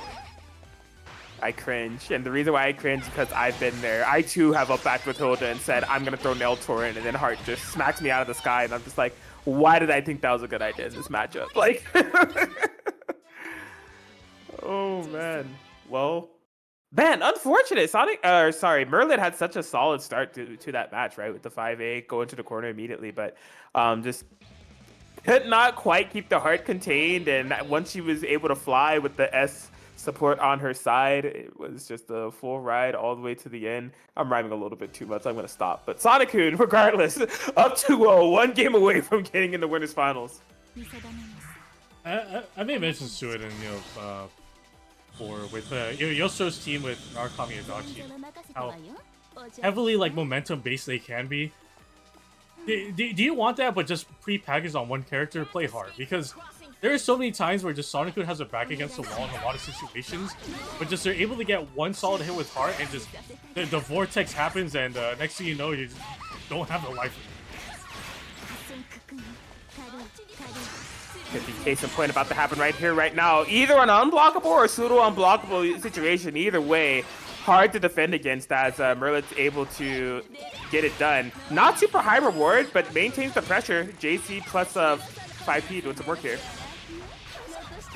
And gets momentum on the board, but up back into 2 back homing just to get out of the situation, but still doing some pressure on the board. Merlit trying to chase down this heart, not letting her get any opportunities to just fly freely. Yeah, you can tell the way the Merlits is playing. They are trying to make sure they don't have to interact with Heart at all. Yeah, even like a full screen assist call, cross combo, active switch, whatever. I will spend the resources to play neutral if it means that I'm not blocking Heart. And honestly, valid. Definitely just telling Sonic-kun this is a restricted airspace, get out of here. But getting clip low on the teleport, and Sonic-kun's S is going down all up to solo Heart, but as we mentioned before, this character's so momentum heavy that just one good hit could spell doom for Merlit. Oh no! Oh no! Alright. Chat. I'm about to tilt. There's no way. There's no way it falls apart like this. You hate to see this kind of thing happen. Thankfully blocked the low, but still, this Heart is a menace if she's still alive. But thankfully, Merlit weathers a storm and takes their first game. I just had my hands up holding the back of my chair, just shaking my head for the past 20 seconds, man. I'm like, there's no way that this game falls apart like this, man. Fortunately, Merlit was able to bring it together based off of some unfortunate punish timings, but yeah, they deserve to get rewarded for that match. Like, they are, again, implementing a playstyle that I think is quite risky, because when you're utilizing cross combo to play your neutral game, you're banking on your success, or at the very least, banking on winning the neutral action after your cross combo is gone, provided you don't find a hit. And if you're wrong, the next hit you take is gonna be basically an unburstable interaction, right? You have no cross gauge. And against Sonic-kun's team, especially if it's hard point, you might just be cooked, dog. Like, you're gonna like take like, you know, 6 to 7K into some knockdown, into some skibbity mix-up, bro, into like another 6 to 7K exchange. Like, it's rough. So a good confidence on Merlit. I'm just wondering how sustainable it is, especially since like they can't drop any more games for the remainder of the set. Hopefully they're able to stay solid, but I'd imagine that Sonic-kun is just taking this data that happened in that last game and just trying to make something happen here, but thankfully, just the teleport is able to come out and Hilda's just able to get some more damage on this S and keep them in the corner. Alright, double JA able to get the reject. JC plus assist. Yeah, forced to do another one of the main what? Yo, the deep. Oh, never mind.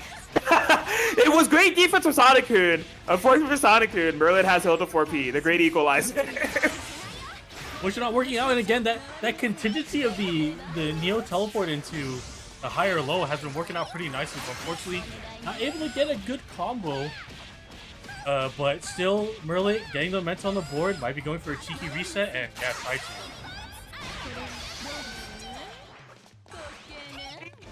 I think gravity squeeze could have done it. I'm not gonna lie, that might have been the play. I don't know if it was gapless. Unfortunately, not working out, but again, the great equalizer just said Hilda 4P being able to help Neo just confirm off of any like straight trades or hits in general in the air. Neo definitely hurting. I feel like it's in Merlit's best interest to get the Neo out because one touch can just kill the character. Patient push block on the Bruner. Ooh, Lariat plus 4P. So spooky. Don't do it. Don't do it. Just cope. Just cope. You just gotta cope. Just chill. Yeah, I'll back for your life.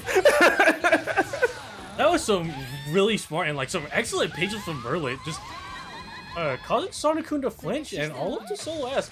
Definitely still a threat of a character, especially in Sonic-kun's hands, but just I'd imagine for most people they'd rather deal with the S rather than. Alright, JC plus 5P. Yeah, I think if you're Merlit, you just stall this out for as long as possible, right? You have cross combo, activate it now. 2B, DP, gonna be cash money. Can't get the full combo. Neo is low. Uh-oh. Look for the run, JC. Yeah, just all it takes is one touch on the S, but the S is just running it down. The S is approaching your location as quickly as possible. Yeah, Sonic has a read on the JC plus 5P timings. Oh, but this time not committed to anything of the like. Gets the punish, and Merlit tying it up 2-2. This is looking pretty good. Yeah, some really excellent adjustments from Merlit. Again, it's just what I'm noticing from Merlit is just that they're able to just Get ready.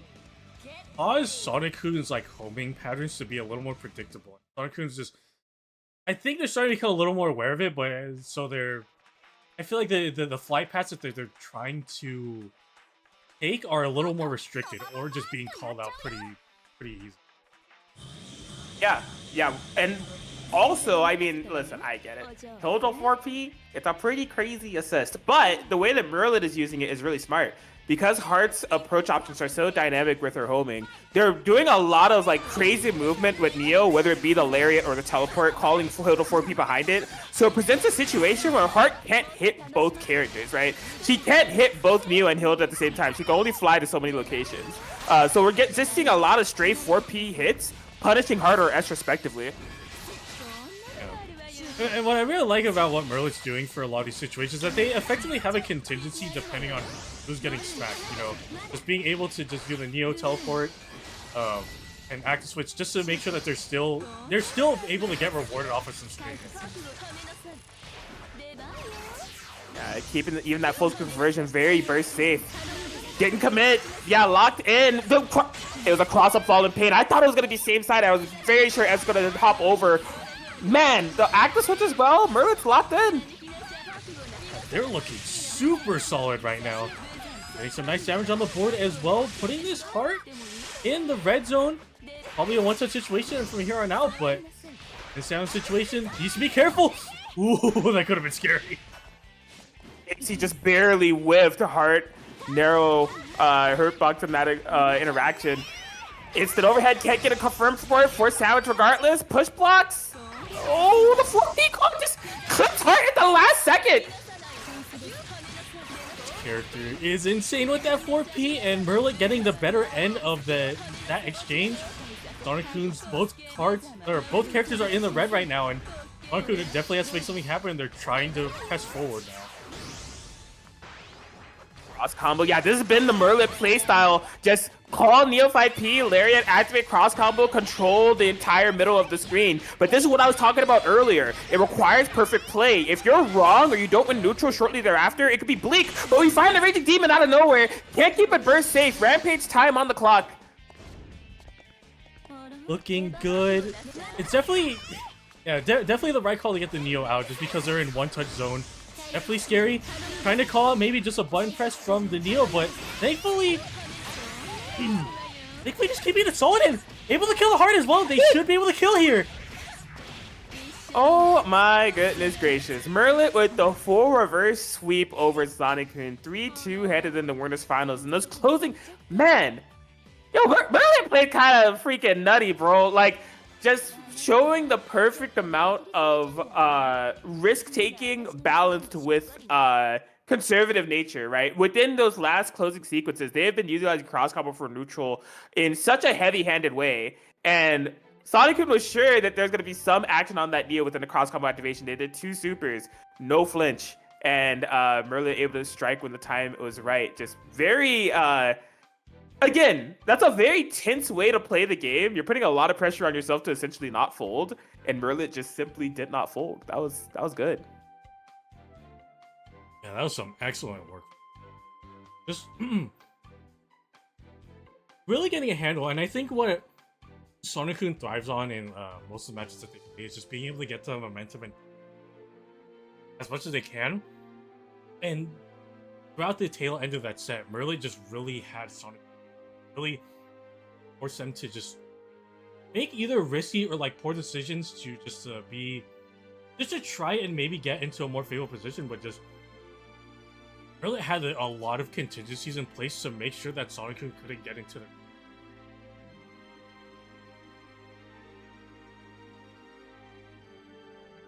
That was sick. We're providing for an interesting bracket here where the top 2 seeds knock the losers. It will be Tomoe versus Merlit. Yo, Hilda 2025, it's here. with the American Hilda representatives of Hilda Ori and Hilda Neo, maybe more likely than you think. Before we get into our next match, there's a comment or contribution to the match, Reno, specifically for you, Atkins. Okay. Oh God, dude. All right. I haven't read through this, but I'm just gonna say this with a disclaimer of whatever I'm about to say. I don't mean it, and I will be hurting Guzman the next time I see him. But the $1 contribution is from Guzman. They say, I, Glappin, am the Glizzy Gaming Clan captain. We will see you at the Glizzy Nationals tournament. Shoutouts to Glizz Gang. That's what he said. Thank you for the contribution.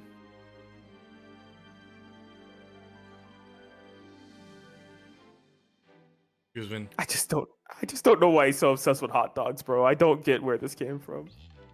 We gotta have like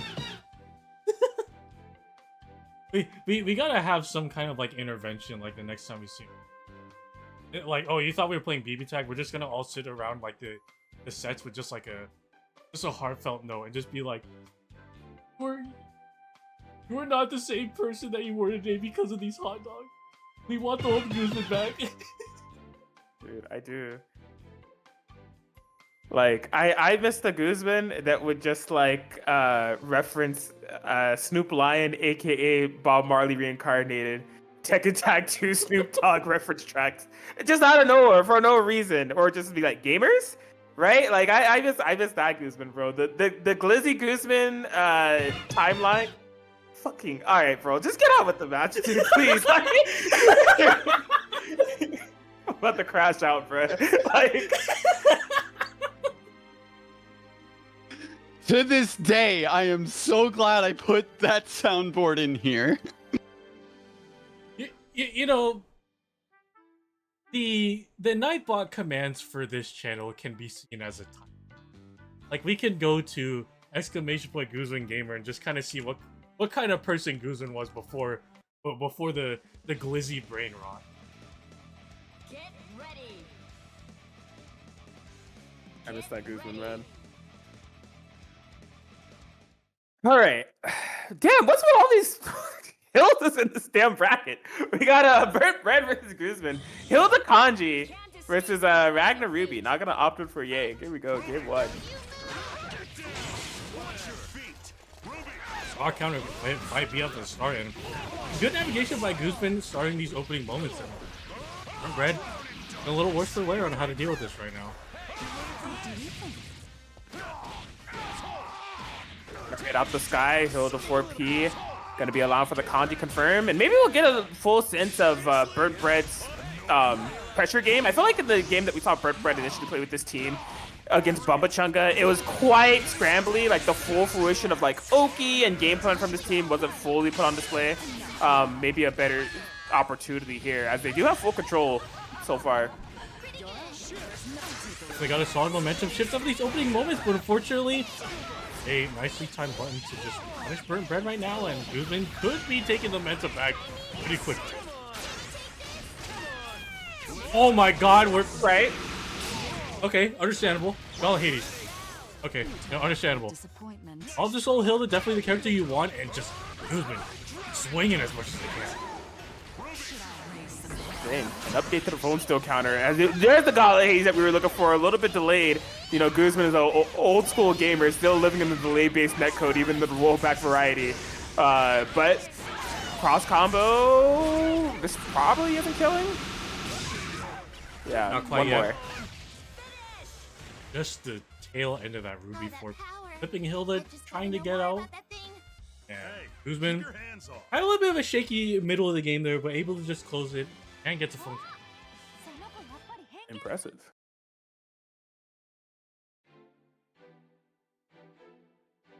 I imagine that Burnt Bread's going to be committed to the bit for this Hilda Kanji throughout the entirety of the bracket. Of course, mostly known for the I Guess Rachel that they've been able to push to extremely high heights. but really believes in this team and wants to show off what it's capable of. Will need a little bit more control. Yeah, I guess that's what I'm trying to conceptualize. It's like, what is the game plan and what is the strong point of the team aside from like dive plus 4P, which is good. Don't get me wrong. In some cases, on some teams, you can argue that like that's enough. But like, why kanji though? You know? Could be, you know, it could be just a character that they really like and they just want to facilitate them to the best of their ability. So we'll see what Birdman could do. I mean, they're showing a lot of promise with it, but it's just unfortunately, especially how that last wasn't able to close it out. Bro, Ruby got hit, and the 4P still works. I hate Guzman, bro. I'm telling you, he has a modded copy of the game that gives him, like, the most broken Ruby 4P of all time. That literally should not have happened. Like...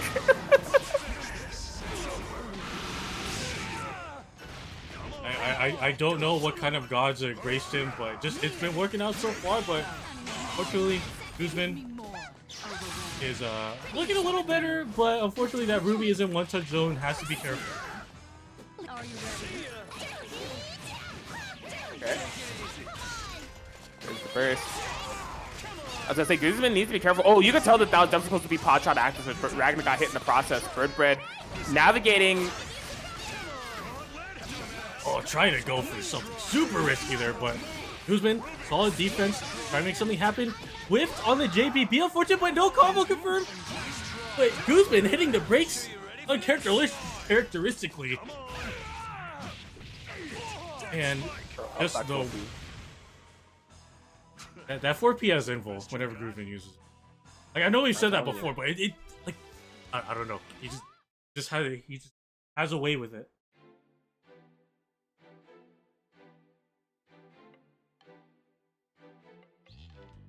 Indeed, indeed. Yeah, the confirmations weren't all the way there for Guzman in order to close out. There was definitely... he might have thought that he needed the burst bait, but didn't have their eye on the resources for not closing out that kill. But, I mean, Guzman holding the ground and holding it strong. There have been some significant points from Burt Bread, mostly due to Hilda and finding some good zoning sequences to catch Guzman off guard. Really trying to find a way into Kanji, falling victim to a lot of Ruby 4Ps and push blocks, needs to solve for that in order to really maintain the set. Good start with the JC plus 6P in the back. Trying to get some momentum on the board right now. Tiger pressure is looking nice, but they put us down situation. No calling the cross combo, but just getting clipped, unfortunately. Guzman just finding the right opportunity to just press and just get some momentum back in their feet. You know what's missing from Burnt Bread? It's finally clicking to me what feels so off about their play. There's like no command grabs. Like I don't think I've seen them do a singular command grab with Kanji. I was wondering why like Guzman's defense has been able to be so good. And I'm looking at last interaction, I was just like, I don't think I've seen Burnt Bread go for a singular command throw with Kanji, at least not on the stream matches. Yeah, unfortunately, I think that's just been it's something that's just been not allowing them to get as much threat with Kanji as possible, because there's two like sequences earlier where they just put the brakes on the pressure and you know, they could have gone for a command grab right there, and I feel like it would have caught Burnt Bread, but unfortunately just did not go for it. Okay. There's the DP. All right. The air command throw plus 4P. Ooh. The bait? You know, I don't know if that worked out exactly the way they intended, but it's all good. I think at the very least it saved Ruby's life for just a few more moments, and Ultra Solo Ragnar definitely doable. I feel like it's just a one-touch situation for both of Burnt Bread's characters. Has to find a way in against Hilda.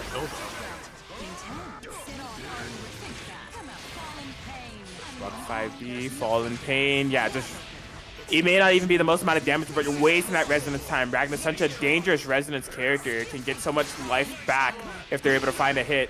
Oh, based on the DP. I don't think they're going to kill just quite yet, but it'll be a really close one-touch situation, trying to make something happen here. It's inklings of like trying to maybe go for a tick though, but not actually committing to it. And Guzman trying to make something happen here and catches Guzman flinching. Burnt Bread still alive. Damn, got hit with the Sea Viper, Seismal Feint cancel. She ain't even out yet. Kanji, we've been doing that since like 20, when did Persona 4 Rita come out? I don't know. But Burnt Bread able to get one on the board, trying to make this reverse sweep happen. Looking good, looking good. Get ready. Really solid work from Burnt Bread. Yeah, it was a little shaky. It was definitely like just one touch situation for both. Able to just clutch it out. Can't escape from Also, crossing fate. yeah, mid 2012 for P4A, vanilla P4A. There we go, thank you.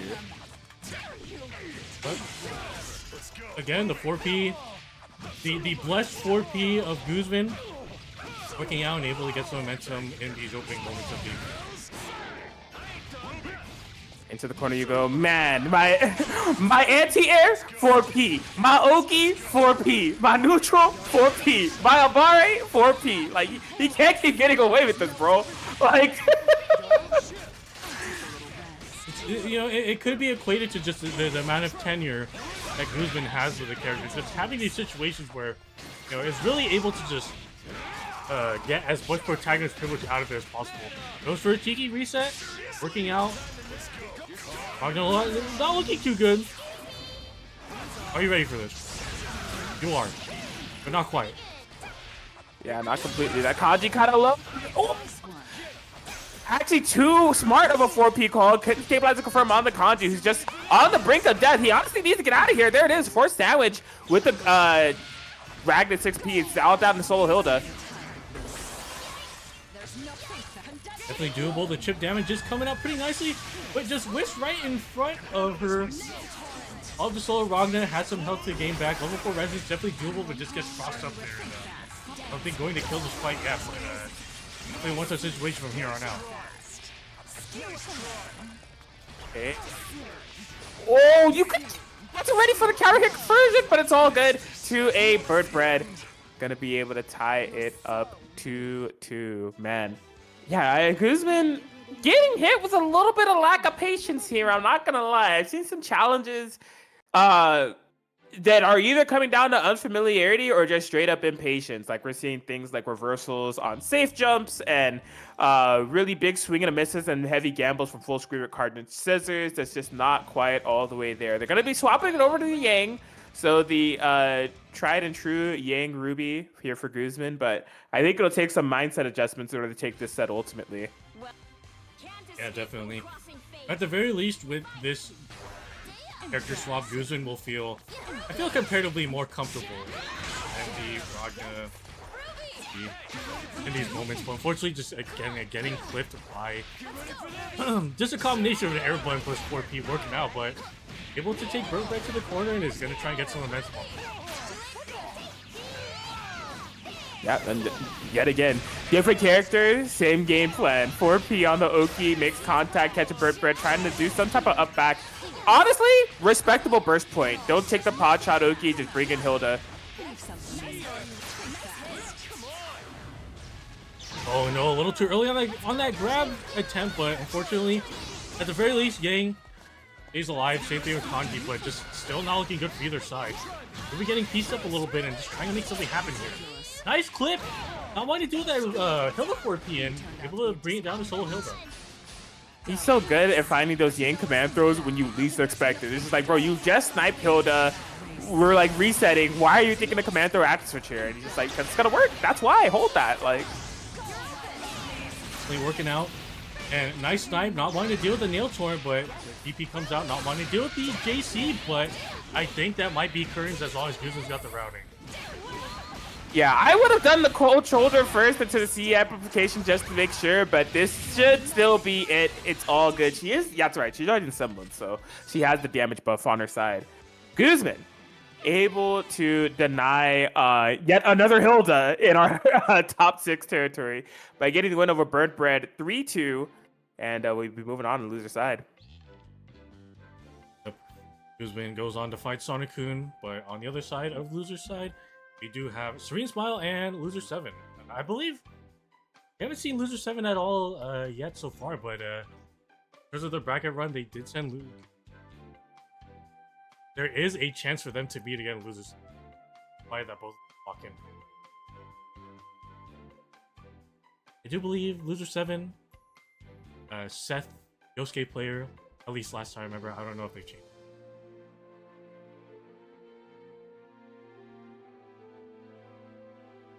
Yeah, we haven't seen loser 7 come up to stream yet, but with victories over Guzman and the Chris, we'll have to see what they're going to be bringing to the table up against Serene Smile. Serene Smile, you know, tough match against Merlit, who's just been on fire tonight, right? Kind of got caught in the crossfire in the process, but win over Bumbachunga has allowed for them to be within his top 8. So it's looking like a bit of a shark's path here on the loser side, because like Guzman moves on to fight Sonic, and the winner of this moves on to fight Yusuru, and they're just clawing their way to try to get the grand the long way over here in this bottom half of the bracket. So there should be some very good matches coming up. Definitely. No shortage of quality matches. Any of these so far. Now, this will be an interesting one because Serene Smile, definitely a tenured player in terms of these.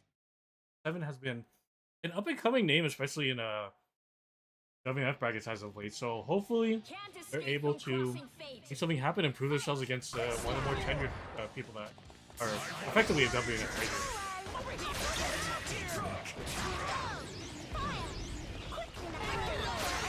Okay, yeah, so far just trying to figure out how to navigate. Just seeming a little bit lost in the process of just sizing up Serene Smile and saying, like, what exactly is going on here?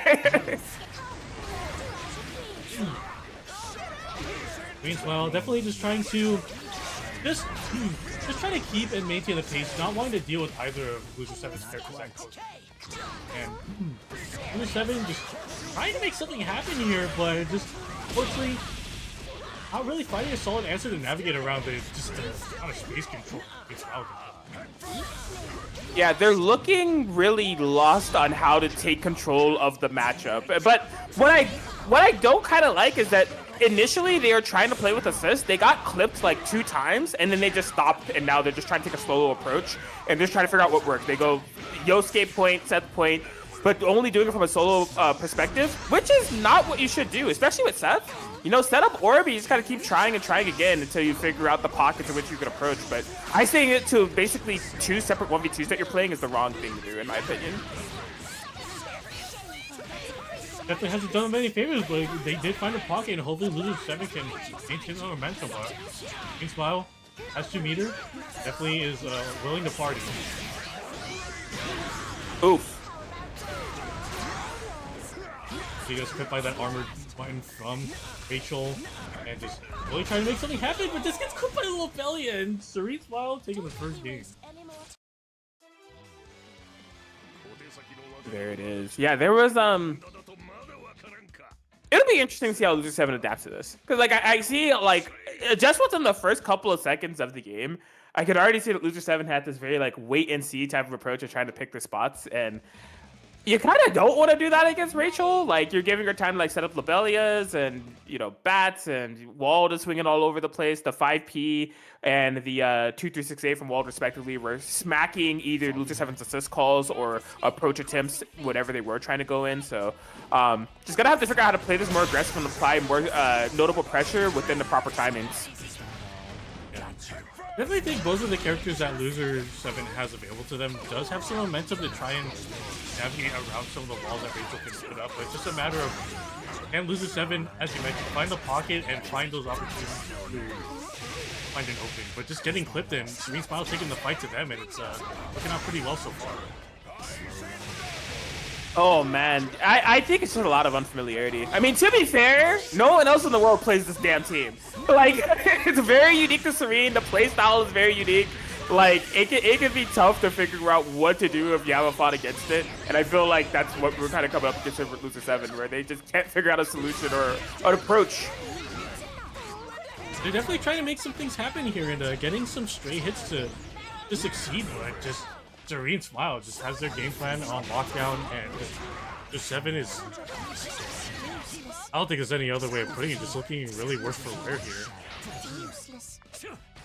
Going for a full auto combo, which unfortunately that was like the first significant point of offense they were able to find, and wasn't able to get anything too threatening in the process. something happen, but Serene Smiles ready for some of these situations that Wizard 7 is trying to put out with Yosuke, and then back to just having a wall in front. Multi-resonance running out, but gets a tap, but unfortunately, thankfully they're able to hit the brakes, but just not looking good for Wizard 7. Yeah, there it is. Serene Smile looking very comfortable as they go up 2 games. And I mean, it's hard for me to provide any sort of close to objective point of view of how Loser 7 should approach the matchup. I'm not super comfortable on Yosuke or Seth. And there's a lot of screen control going on here, right? You have Lobelias, you have Bats, you have Waltz, Claws, again, on the 5P and the 236A. But, like, it is definitely doable, especially, like, I actually like this Loser 7 is opting for Seth's point now. So I think you just have to find the sequences where those things aren't being threatened, set up, or call like a Yosuke 5P or 6P, and just dance around those types of mind games to keep Serene Smile in check, because you have to put stuff on the screen to force Serene Smile to interact with, because if there's nothing, and you're just trying to do it the old-fashioned way, the chaos is abound, you know? Yeah, definitely. Able to get some good damage on the board for Loser 7, but unfortunately won't last forever, and doesn't have the momentum to maintain it, but just getting clipped by Lobelia again. Oh my goodness gracious, get me out of here, bro. Double push block with the 5P called on the side. Cross combo was just utilized. Big opportunity for Loser 7. No Oki! Unfortunately, but this is also the best I feel like Loser 7 has been all set so far. Trying to make something happen here, but unfortunately this time, call it, Yosuke's down. Oh man, yeah, so it's just solo Seth. Stay back! Stay back! Stay back! Oh no, a little too much dip on the chip, and Loser 7 is trying to make something happen. Trying to capitalize as much as possible, and hopefully this is a momentum shift that they need to make something happen.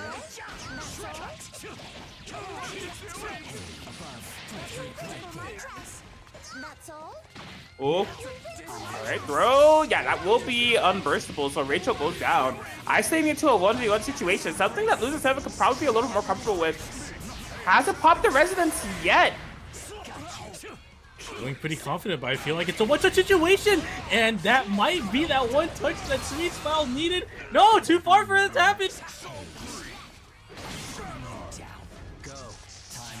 I was about to say, you gotta pop after that warp activation play. It's basically a free ticket to do so, but the jump in, not ready for the answer, really how to navigate around it at all. Serene Smile will be able to get the 3-0 over Loser 7 and move on to Loser side. Just an unfortunate draw here, where you could tell that Loser 7 was trying to put the pieces together, couldn't do so in time. Kind of hard to work with when you only got 3 games at your disposal. So, Yeah, at the very least, we did see some adjustments being made in real time to just try and navigate. I think even on top of just playing against, how oppressive Rachel and also by extension Walt can be, also playing against a player who plays very much against them. How really both of those characters are playing. It's just mix of not only the character but also the player matchup that just unfortunately sealed Loser 7's fate.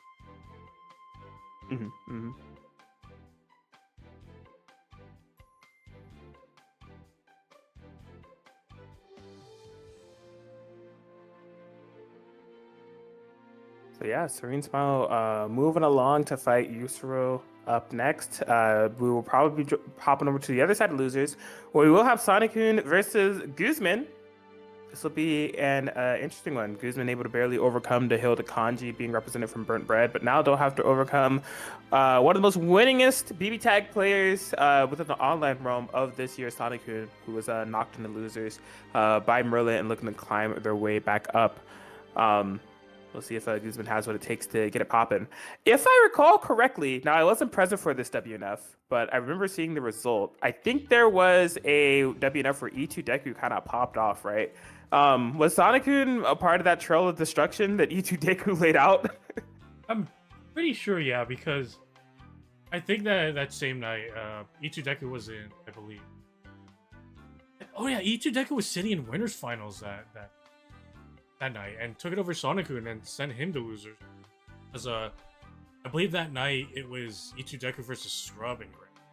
Oh, I'm sorry. Yep. XX underscore Sugar babies. You're right. You're right. That's when they brought out the mains of Ragnar Ruby. Got it. Yeah, just saying that to say, like, Guzman has that team at their disposal that was able to be victorious against Sonic-kun previously. So I would imagine that's what they start with, and like not opt for the Ragnar Ruby that they opened the previous set with. But who knows? That Guzman guy, unpredictable fella, I tell you what.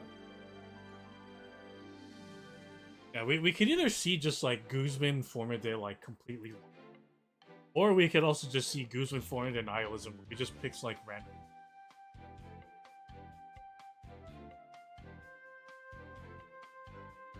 But looks like they're posturing to stick with their main team, and for me personally, I'm always a firm believer of a comfort over the general strength of the team. But actually, I was just testing water, seeing if they can do something at Ragnar Ruby. At least for this opening.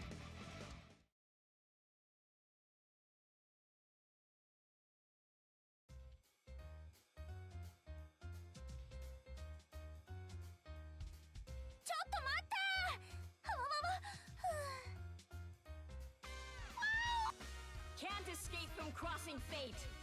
Fight! Go. Moments.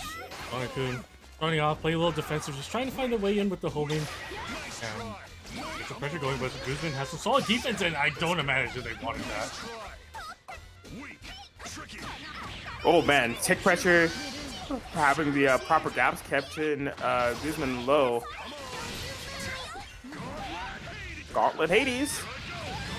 A successful one.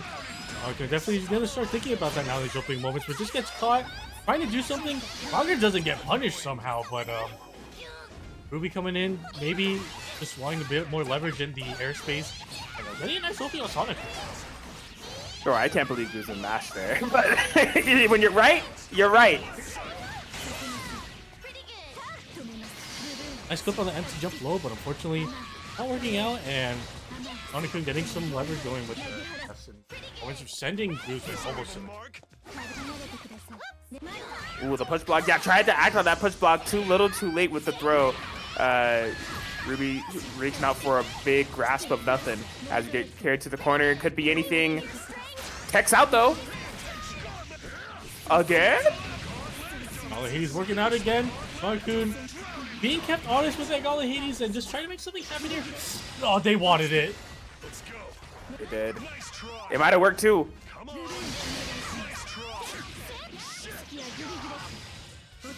Not working out. The ender. Keep it burst safe. They're fishing for it. They're fishing hard for it. Yeah, they're applying the mind games. Counter push block. Trying to get Heart in safely. And a nice throw from Sonic-kun. I think the first point of momentum, unfortunately, Burst doesn't get punished, but just another 236B. Working out super well, and Ruby going down first. Only 65 seconds left on the clock, too. Yeah, you gotta kill Ragnar, or at least stall out this resonance. Guzman is on the verge of getting so much life back if they're able to find any particular hit. Yeah, good on Sonic-kun for just, like, laying it out, just playing super safe, flying away, and yeah, gonna be able to get that call with the empty hover low in order to seal the deal. Sonic-kun takes game one.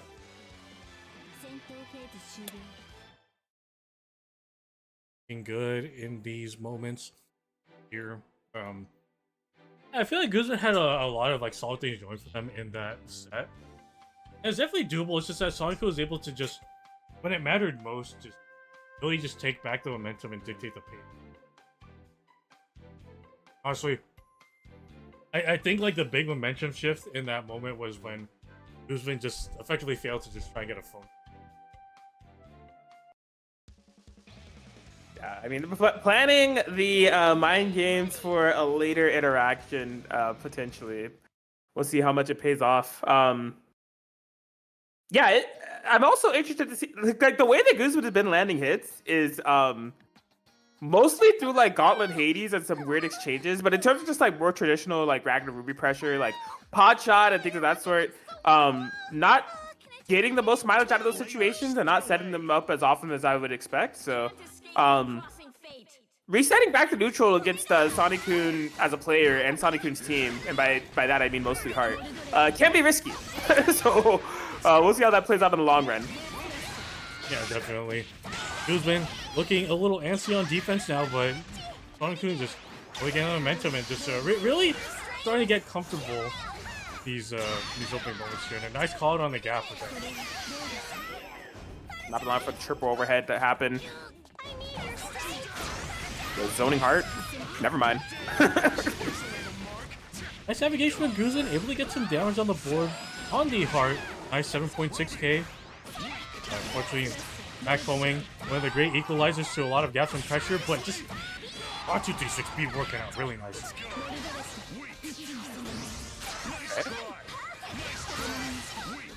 Yo, the defense? Guzman looking super good right now. And just gets a nice snipe on the Heart, but unfortunately not able to confirm the 5P. Unfortunately, it messes the combo a little bit, but still, Guzman slowly getting some momentum back. Yeah, I feel like you really needed that, right? Even if it didn't kill Heart, it would have been Oki. That could have led to some much more constructive pressure. Ooh, you could tell he went for the 2B, was trying to get Heart on the burst. Incoming, no dice. This guy. Guzman, you had 0 meter.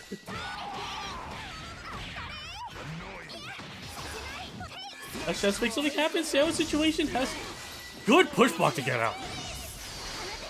Yeah, it was tough to tell if it was high enough in order to get air unblockable DP, but it was a good push block regardless. That's enough to kill. Heart's out of there. Solo S.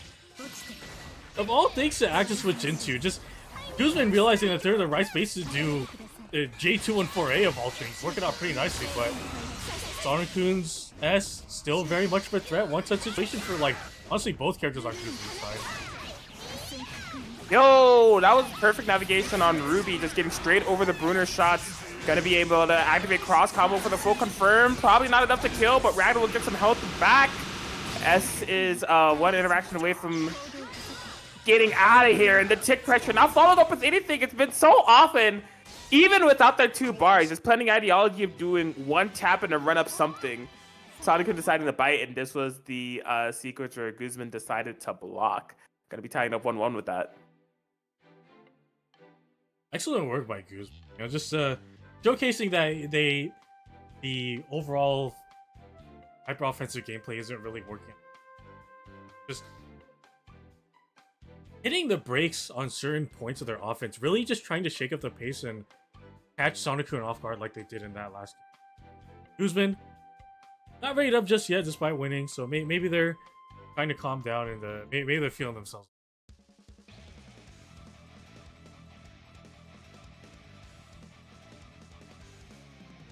Get ready. Is locked in game 3. Again, in losers quarterfinals, we're really just trying to fight for top 4. We're not even fighting for who's in the money yet. Both at least still have one more fight to go through if they want to take it. Can't escape from Guzman, Sonic-kun, both of them looking pretty solid so far, so we'll see who comes out on top. Guzman trying to get some pressure going.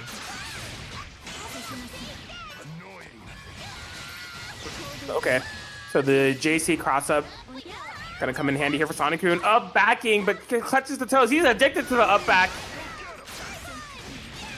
Cross up with a 236B, and Guzman getting more momentum on the board. Looking solid so far.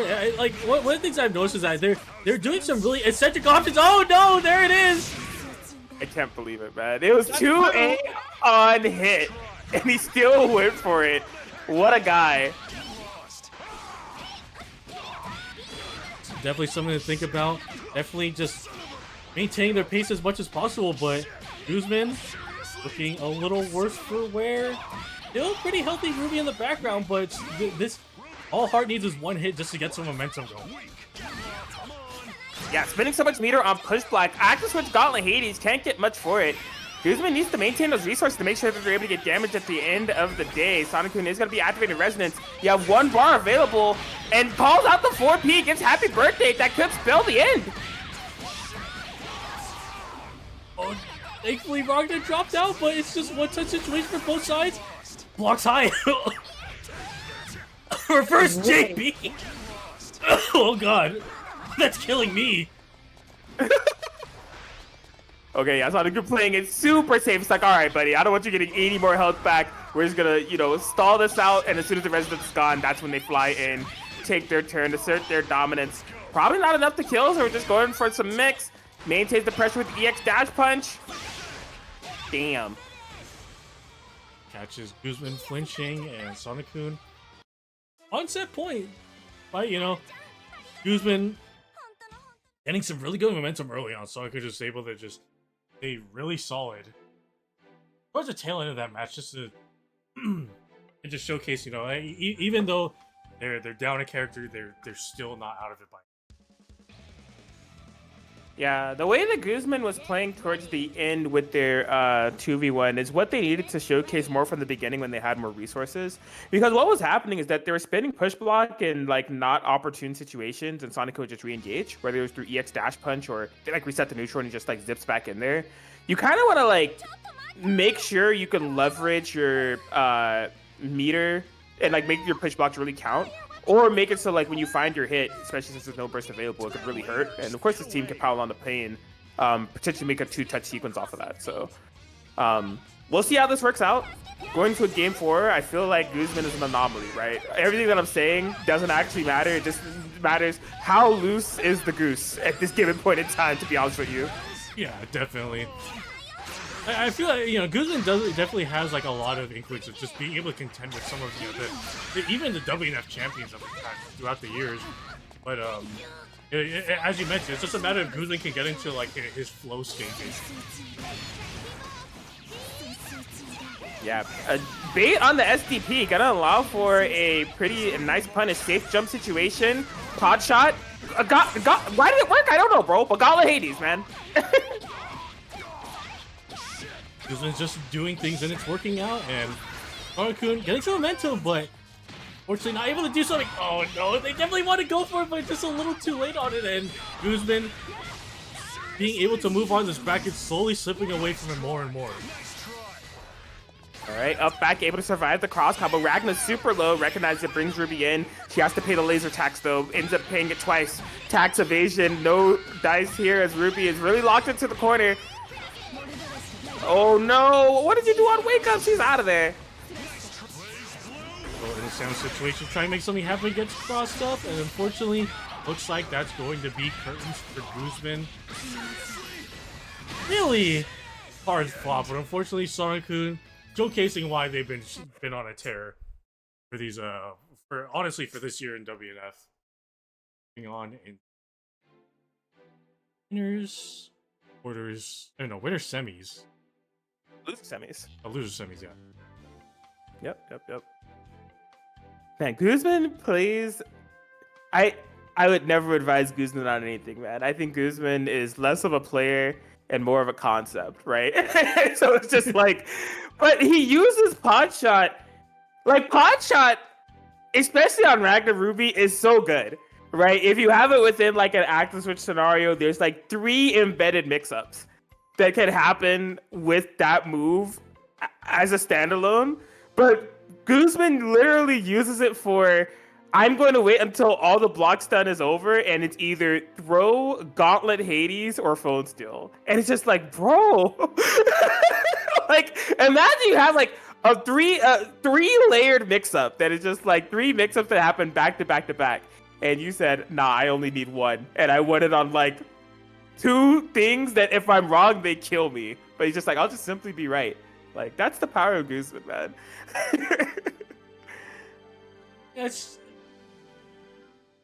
I will never understand the thought process behind that, man, but it's always just it's definitely, you know, Ragnar Ruby is a tried and tested team that is really successful. Like, Guzman breaks the mold of what that team usually does in like honestly in the funniest ways possible, because it seems weird, but he finds like some like really funny success with it. Yeah, I mean, at the end of the day, technically speaking, DBD throw and Gauntlet Hades is a mix-up. Like it is a mix-up. And you know, like I said, I would never tell him to do anything different. I think that Guzman should live his best life and continue playing the way that he does. It's just like, it's mind-boggling to see, and it was like effective in some of the sequences that we saw there. But either way, they'll be finishing 5th. We are going to be headed to the other side of losers here, where it will be Yusura 7 versus Serene Smile. Getting sweaty as we're winding down into our top 4. Merla and Tomoe winners finals will be coming up shortly after this. But we got to see who's going to be progressing on into the losers semifinals territory. This will be a pretty. This is 2 people that I believe both of them have like WNF. They definitely fought against each other quite some time, and I want to say this is a very similar to the match we had earlier with Iota versus. It's just, can Serene Smile get their momentum going, or will Yosura just take that from them? That's all?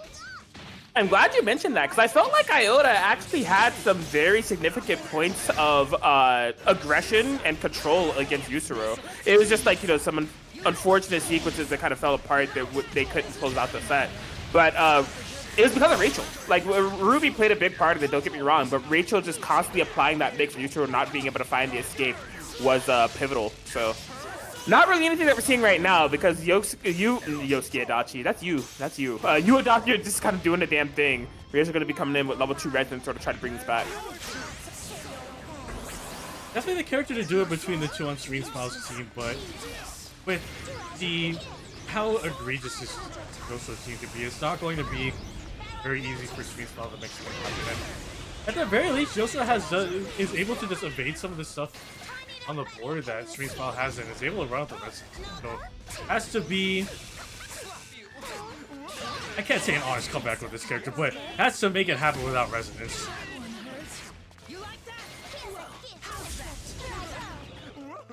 Yeah, I mean, so far so good. Gotta get one of those, you know, certified Serene Smile calls with just a raw super in your face.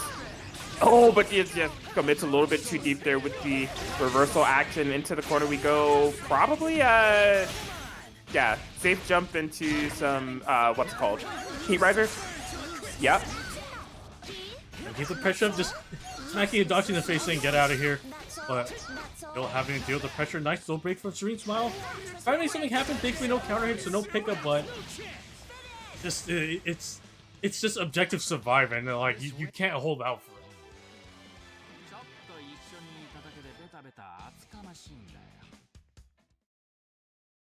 Yeah, so Yusura able to put one on the board, able to be up to Serena to figure out how exactly they're going to play this. Like we saw in the opening sequences of the match, trying to stall out with like wall assist and the setup Lobelias. Of course, Zia was a part of that equation, so it could be easier said than done to get that full game plan kind of working out there. So we'll have to see if it's going to be coming down to a different approach. Of course, Rachel can play super vertical. If you want to like fly up to the sky and set up Lobelias that way, that could be an approach. It is walled point though. Damn. He has to hold the BZO, makes an empty jump low, but unfortunately not a full combo. And if there's one thing that I've noticed that Serena is able to do in certain situations, is just play at a range where they're able to like snipe out a Zio attempt from also every now. But Serene Smile getting the momentum going, but unfortunately just a run up grab working out for him.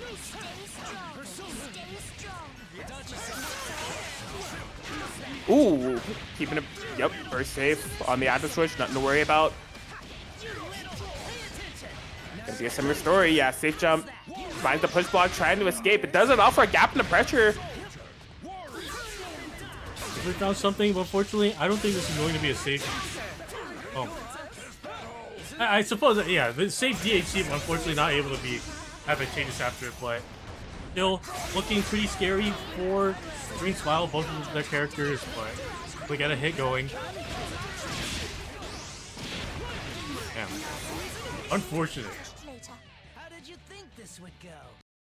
Yeah, despite having some slivers of momentum that they're able to create thanks to their defense, they're just not quite able to provide a potent enough game playing in the neutral in order to keep Yusro under that constant pressure. And not for nothing, Yusro's been able to make some very good defensive calls, you know, the throw tech and the DP in order to navigate their way out of Serene Smile's offense. So they got one more shot, or at least like one more life available against Yusro if they don't want to get eliminated here, as Yusro is sitting pretty, up 2, 1 game away from moving on. Crossing fate.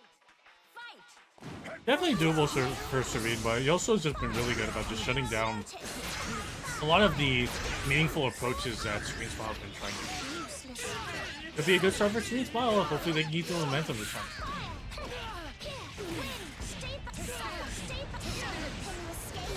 All right. Yep. There's the BP.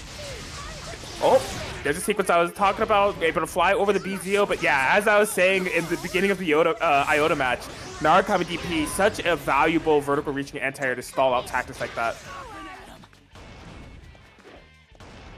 Walsey can make something happen, but just Yosuro realizing that, you know, I don't have to go in, especially when Walsey is out on the screen.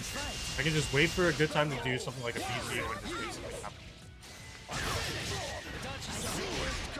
happen. Yep, maintain safety, committed to that DP. He's gonna be going down. Question is how many resources? Probably just 2.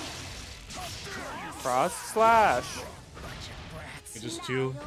Serene Smile has a lot of red health to recover, and level 4 Resins can get that back, but Yosuro still looking, both characters still looking pretty healthy, and has to make something happen. That could be the start of something good for them. I love this idea. Don't like go for any further extension. Just go into the farm animals and take the chip. George holding it down. Yo, it's still a 2v2, bro. What you thought this was?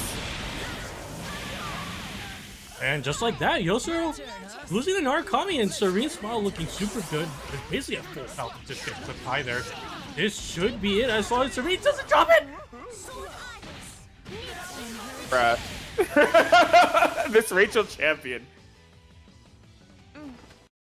Just calling assists for herself. Labelia, George, all day. It ended up being so impactful, right? Able to snipe out Adachi assist calls and setting up Oki for herself, even covering the dropped combo for herself. Like, good play from Serene Smile in order to bring that back. And I loved the decision making from early in that resonance. Like, really dropping that combo and going for the Tempest Dahlia was a great in the moment decision to extend your resonance time as much as possible, you know? Yeah, definitely. Especially with level 4 resonance available to them. Serene just also basically just knew that, hey, this is gonna do more damage if you block it than if you doesn't. So, well, which way, Western man? Right.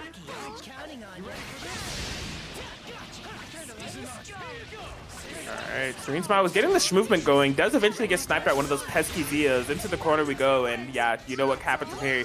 Just constant pressure, trying to pepper in some burst baits, but by the proper defensive opportunity, cross slash, ain't reaching up there, buddy. As Agnes Serene that, I was able to take out the Adachi, so all up to Soul Narukami. Definitely still doable with how strong this character is, but against this combo, they're definitely going to have to work pretty hard just to try and get in and make something happen, but that could be the start of something that they needed. Not going to kill us quite yet, though. I feel like that 5C was not supposed to be 5C. I feel like it was supposed to be EXEO. Definitely, but got rid of the... I feel like there's a bigger problem between these two characters that Serene plays, so this and go other way, to be honest.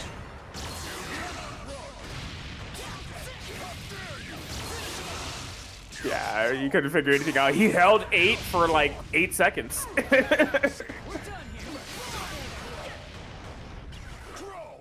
So far, trying to make something happen. Yosuro having the slight life lead right now, trying to get some pressure going. Serene has a good amount of meter on the board to try and make something happen. Yosuro trying to just keep Serene locked in this corner. Nice confirm as well. Alright, able to switch sides off the 6K. No fear, lets the DP rock right back where we started into the corner. Make something happen here. Both characters are like basically even helpful. Yosuro trying to press the issue with some EXEOs, but not make something happen, just get slaughtered by the 2-3-6-8. Man, I'm kind of starting to believe. Oh, Yeah, Yusro with these very passive approaches, right? Jumping but blocking for their life. Oh, it's almost. Damn. No, It's not over yet. But broke ankles. Yusro taking it 3-1 over Serene. And I understand the wake up 2B there from Serene, right? I think they thought that Narukami might have went for like a IAD back JB for a throw bait of some kind. And wall 2B, it might have worked there. I don't know if that was the case, but no, Yusro just opting for a traditional meaty in order to close it out. But from where we started, it definitely escalated in a way that I would have predicted for the ending, where it could have been either person's game. But as Yusro was able to clutch up and take the set, they would move it on 3-1 over Serene Smile to go into loser semis against Sonic-kun. Have our top 4 figured out and taking a quick break from the bracket to go, but I believe we're going back up to the winners finals to find out who's going to be sitting pretty in winner sided grand finals between Rillet and Toma. I can't believe it, man. Hilda Mirrors and winners finals of WNF in the big 2025. This is crazy. Yeah. Since Aurier is coming back up, I did consult the Aurier specialist himself, Lon Lily, about what happened. And, yeah, so basically for that scenario that happened where Aurier didn't even cross up and just ended up right in front of, her opponent after a push block 236C, you have to, like, push block the first hit as soon as it makes contact. I see. So it really is like a first active frame push block. Yeah, and it very much seems like, you know, in that situation, Yosuro probably wanted to try and just or DX thrust legitimately a frame 2. Okay. I see. But, yeah, this will be an interesting one. It looks like Tomoe, definitely a really solid contender. I don't know if they have a WNF title under them. Has always been really close. Correct me if I'm wrong. I want to say they maybe won 1 or 2, but I'm not entirely sure. But always a contender and always a threat, no matter what WNF bracket. Really on the up and coming, especially with an impressive or I think that was versus it. We'll see how they do.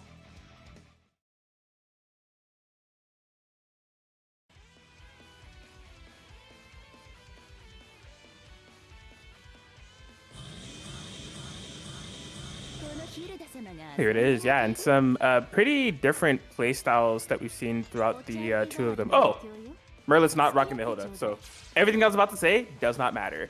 But we'll see if they do pull out for the Hilda mirror later on.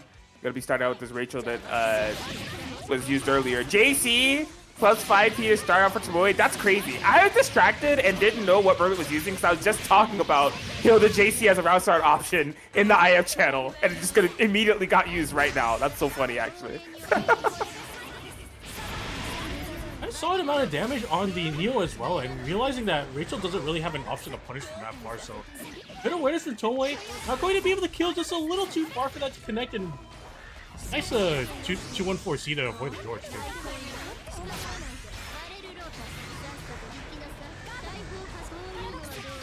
Yeah, so I mean, a solid start here for Tomoe, as Merlin is trying to stabilize as much as they can with this Rachel. Of course, it's very risky to call Neo under these circumstances, but the Lobelia putting up a screen control capabilities that show trouble from Aurier. Hilda trying to bring this back.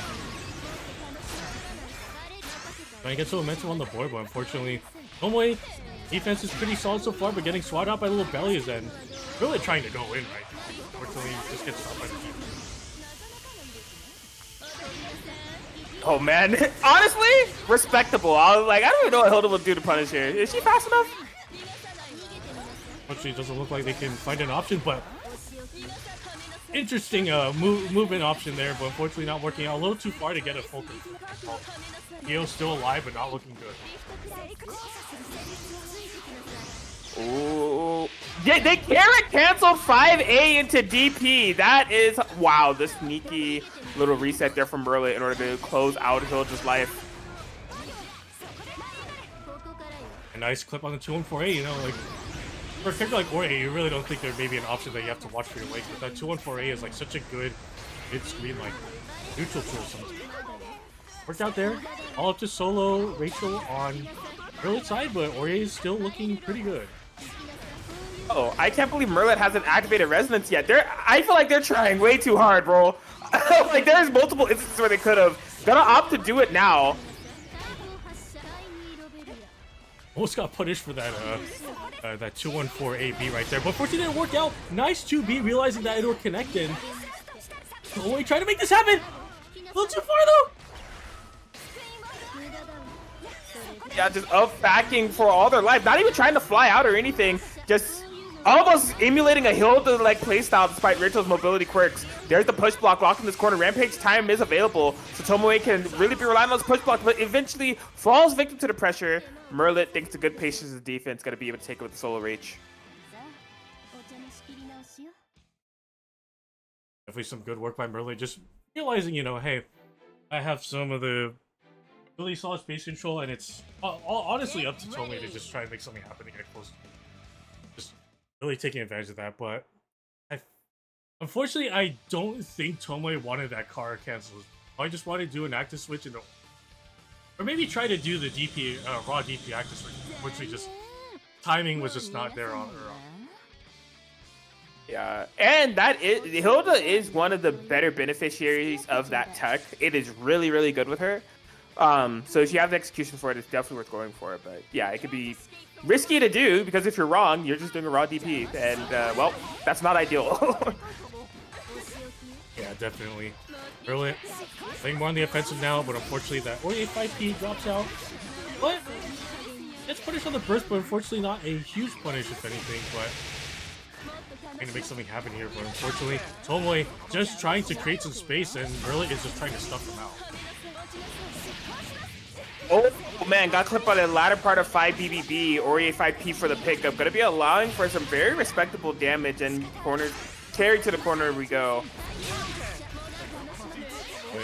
Trying to make something happen here. Merlin just trying to force his way in as much as possible, but not really working out too well in certain situations. Neo hopefully gets a chance to heal, but no, just being brought back in. I feel like that Neo's just trying to make Neo their ticket to make their way in, and it definitely worked out there. All right, George floating real high, trying to. Oh my gosh! Did not opt for anything, just the empty jump throw. Tomoe having the presence of mind to throw tech. I'm activating. In a sound situation, gets clipped, but unfortunately not too much of an opening. Throw bait successful, but no punish off of it. But Tomoe, they're trying to make something happen, realizing that they don't have to play in this. Those Obelias don't have to be an issue. Yeah, I don't know if this is a matter of this is just the nature of this team, or if it's just a matter of Merlit's inexperience, or a little bit of both. But dude, Merlit's landed like, I don't know, man, like 10 hits in this set. They just can't, like, this is probably the most notable hit that they've landed thus far. Able to get a reset and a burst bait in order to really pile on the damage that's been needed. Because I'm telling you, a lot of the confirms in this game have been like 1K to 2K like hits here and there with no conversions. Good, and unfortunately just gets caught by some of those Obelias. I imagine that maybe they caught an up back or something. Really? Up 2 games on Tomoe. Looking so good, man. Finally found those that notable hit that they needed within that game, right? Like, they were playing the neutral well, the runaway was working out. They were even hitting a ton of like active switch mix-ups, but nothing was really amounting to anything until basically once I started speaking.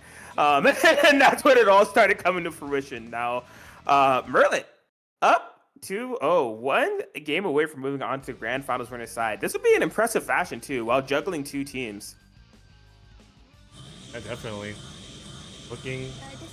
Oh, hopefully Tomoe can make something happen, because I feel like, you know, Tomoe is definitely one of the people that I would say has like one of the most like comfortable game plans that they're able to execute. But looking a little worse for wear, so hopefully they can just get some footing back in.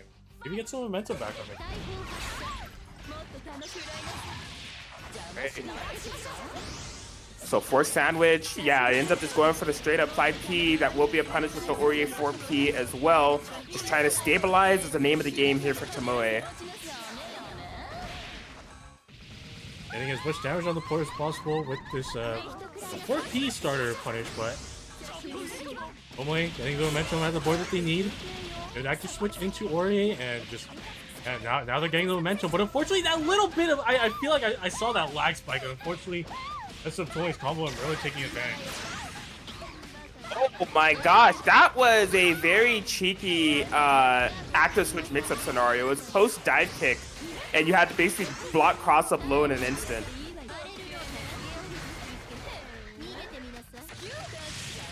Good navigation by Tomoe, getting that 5B from full screen, and should be able to kill this Rachel. Oh no, just a little too late on the cheeky PP reset, but allowing Rachel to stay alive.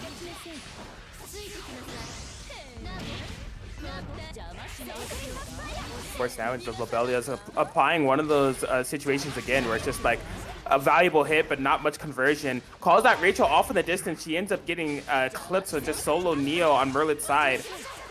Doable circumstances though, not gonna lie. Oh, what? Wait, did they really get a throw off before Hilda 5B made contact? I can't even believe that's what they went for. It feels like they went for like reversal super or something, but unfortunately, you know, they didn't see the flash and risky DP from Tomoe, but it definitely has to do something here to make something happen.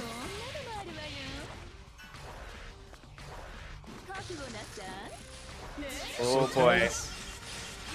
Yeah, Neltorin, honestly a smart idea just to stall out a lot of that resonance time here from Merlit. This won't be a fatal confirm.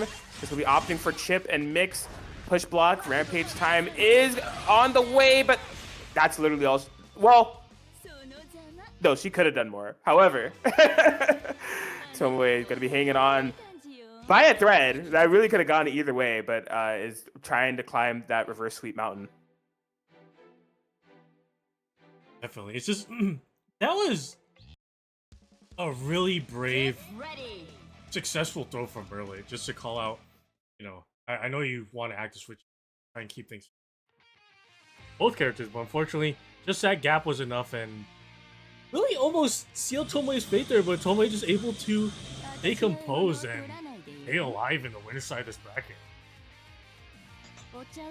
I'm telling you, as a Hilda player, bro, if somebody like did that to me, if they threw my 5v gap, I'd be mind broken. I'd just be like, all right, bro, you got it. Like, just take the round, man. Go next.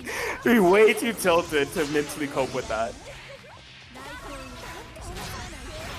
Thankfully, Tomoe is able to stay strong and is trying to get some of the roll pressure going, but fortunately, the stop sign that is Rachel 4P is working out pretty nice.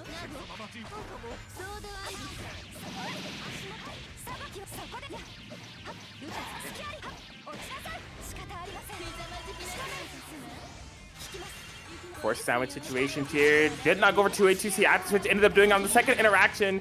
Guessing for your life. Damage on the board, Neo. I want to say in a one-touch situation from here on out, needs to find a good place to get her back in, and thankfully does. Rachel definitely gets to play a little bit, but a good DP to just call out the active switch. You're talking about broke ankles. That was another instance of that for sure. Just again, I think it's honestly just coming down to Rachel's unfamiliarity. Like, I'm not doubting the potency of like being able to play Rachel from like Merlit. Like, I think they understand the game plan, but conversions is a big thing for Rachel, right? And they're just not always there. Unfortunately, gets crossed up there, all up to Soul Ori, and DP gets whipped. That might be it. An alley-oop as well from the Rachel, but unfortunately, not a full combo, but just another situation. Oh god. The switch 5C. Uh-oh. Oh no! But unfortunately, there's one thing about Ori is that just she's not really able to confirm super well off of some like weird happy birthday situations. Unfortunately, we'll be going down into the side of the bracket. It only takes 2-1. There it is. Merlit able to get the job done with the Rachel Neo, they're headed into grand finals, a winner's side, and not opting for the Hildemir, not opting for the main team, just believing in this Rachel that, again, it's not perfect. It's very obvious that this is like a side character. It's not as tight as like it needs to be to really pull off the full potency. But I think that Merlit just has such a good approach to like the neutral game and like executing mix-ups, honestly, and just great defensive ideology throughout the entirety of this bracket that it's enough to get the job done. And they're looking like a player to beat right now for tonight's WNF. Yeah, definitely. You know, the path that they've had so far is hasn't been an easy one. Lightest, you know. Able to take down Serene. The other path so far. You know, Rodimus Prime, then immediately into Serene Smile, then Sonic. Now Tomoe as well has fallen to them. Outside of Yosuro, or Sonic-kun and Tomoe are definitely hungry for a comeback. As you mentioned, they've had a very impressive showing.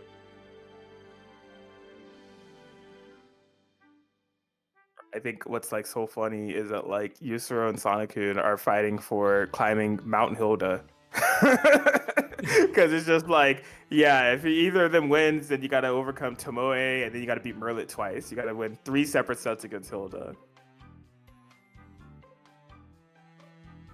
Godspeed. I don't know what to say. This is this is the reality of being this good at the game. You gotta deal with the Hilda. True.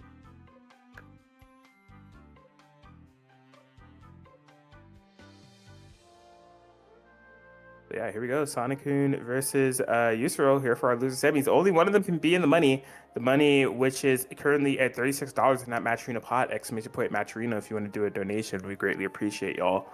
But yeah, let's see how this one goes. Again, the first and second seeds of the bracket, fighting it out for who can even potentially be in the money, let alone potentially third place as the other one finishes fourth. Going to be determined right now. I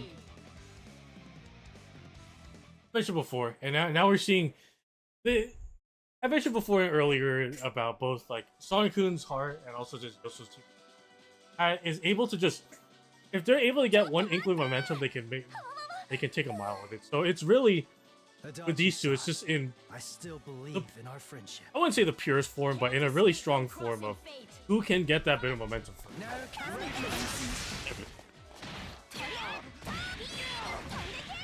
Yeah, I mean, just slightly investigating the Star GG history, Sonic-kun definitely has the advantage within the head-to-head, but Yusuro has a notable amount of games, I feel, throughout the past year that they've met. So, really anyone's game right here, right now.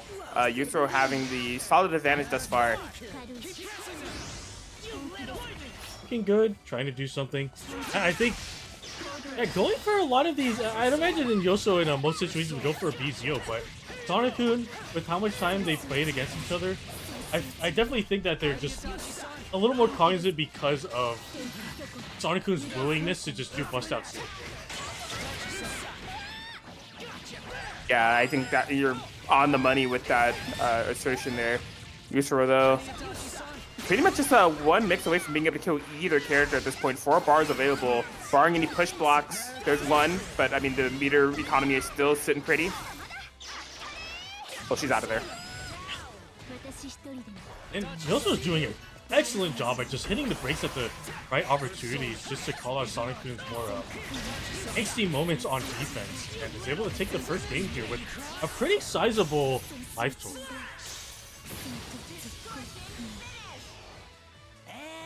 There it is. Yusuro making the statement.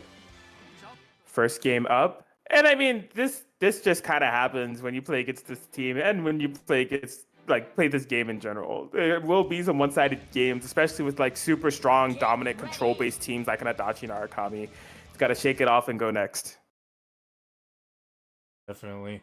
And, you know, in a game like BBTAG, I always like bringing this up, is that there's going to be games regardless of who you're fighting against, and, you know, this could happen to you or a loved one, where you just get completely steamrolled, and like the best thing you can do, provided you have the game to come back from, is just go nuts.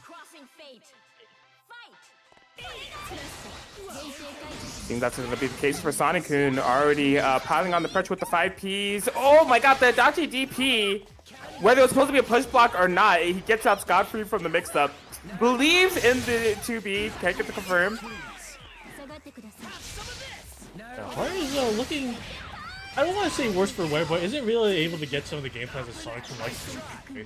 So that's coming up. Hopefully trying to make something happen with her. But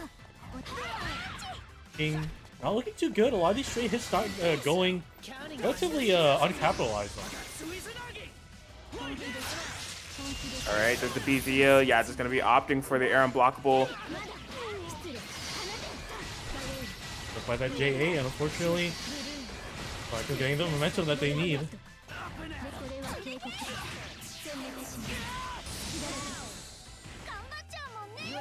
There it is, Narukami out, just really simplifying this job where you just have to take down Adachi at this point. Level 3 Resonance.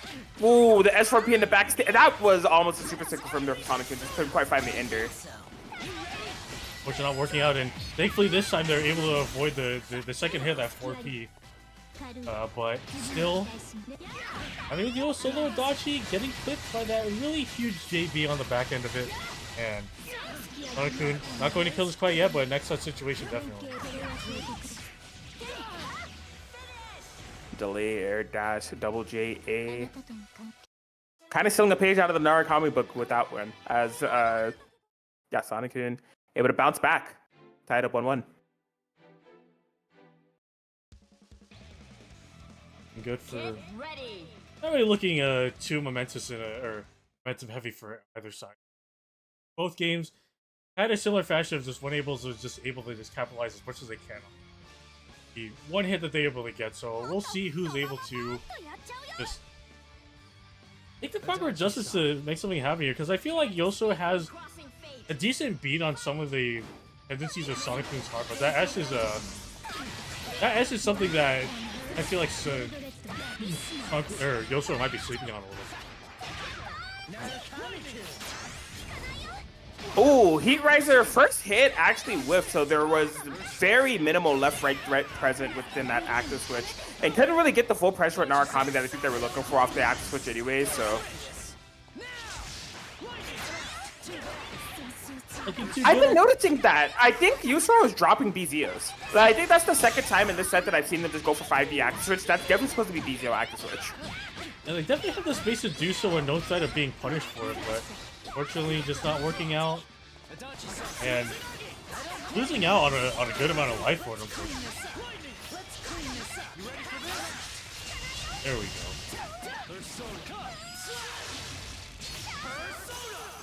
Alright, so cross slash, the easiest hit jump in the world. Delay JC. How many overheads will it be? Fortunately, a little too far for that burst punish, but good. Slamming on the brakes to just punish the DP from Sonic-kun and getting into another momentous situation here. Ooh, not low enough for the IADJA. Still able to find the air unblockable. Actually, wait, this is just a swat out of sight right there, but getting crossed up right there. It kind of looks like they might have stolen corner for a second, but Sonic-kun's hard back on the field, trying to make something happen here, but the push block is coming out.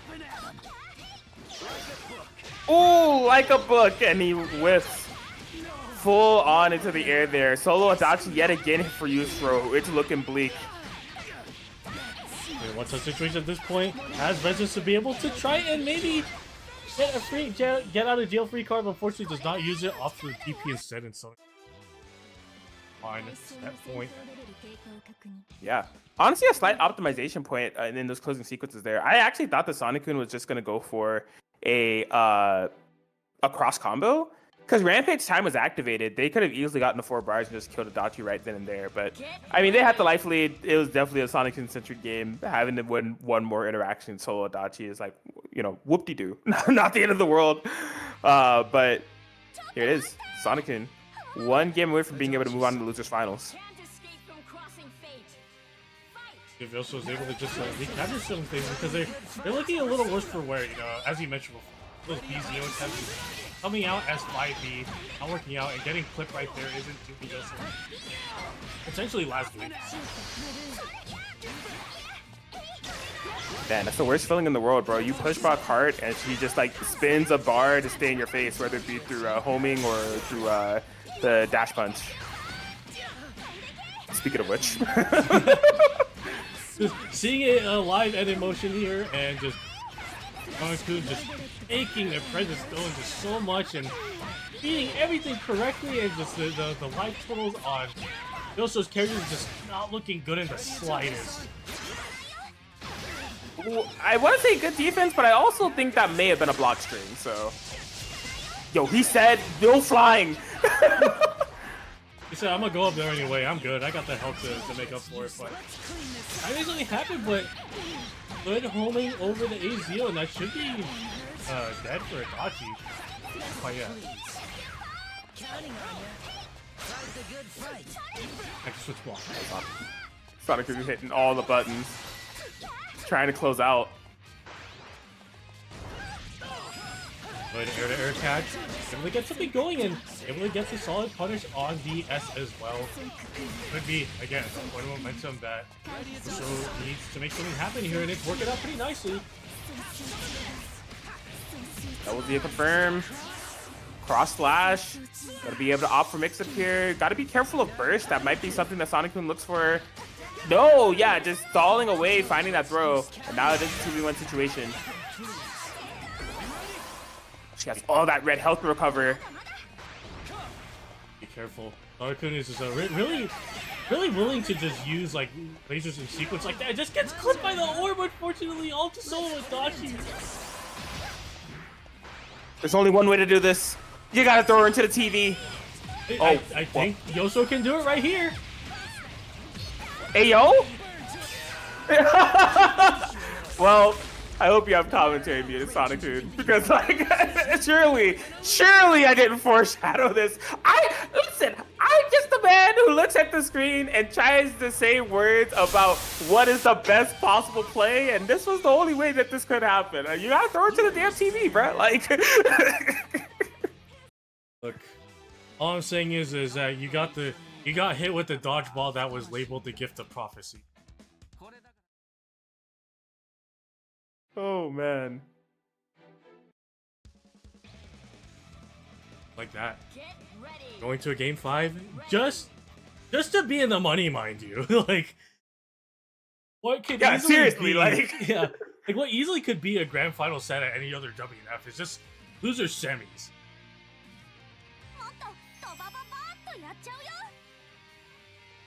Adachi-san, I still believe in our See how this friendship. shapes out here. We've seen Yusro cycle through a couple of different playstyles. Actually, something similar to like Minatame, where you're like calling your Lariat assist and then using your full screen option to make Sonic-kun choose which way they're gonna home, and then capitalizing in the process. DP and neutral though, that's an ambitious one. I can't explain the ideology around that one. At least with Adachi. Sonic-kun, not only get you happy about how that set last game went, and just trying to go full offense, but gets clipped by that 6P. But still, Yosro just trying to navigate around as much as possible, and a 4P comes out pretty nicely. Okay. With the burst, don't gotta worry about that cross gauge for a little bit. You see Sonic-kun just trying to stabilize to the best of their abilities. Cross combo activation. Now is the time to strike. Not getting much for it. I think they were just trying to bait Sonic-kun to panic and to go for a super, but they haven't really shown it all set long. Bruh. No. The pressure's on, and some of the more eccentric decisions are coming out, to say the least. And Yosro able to get some momentum going. Good DP though. Okay. There's the EXZO. Raw tag. Green gel.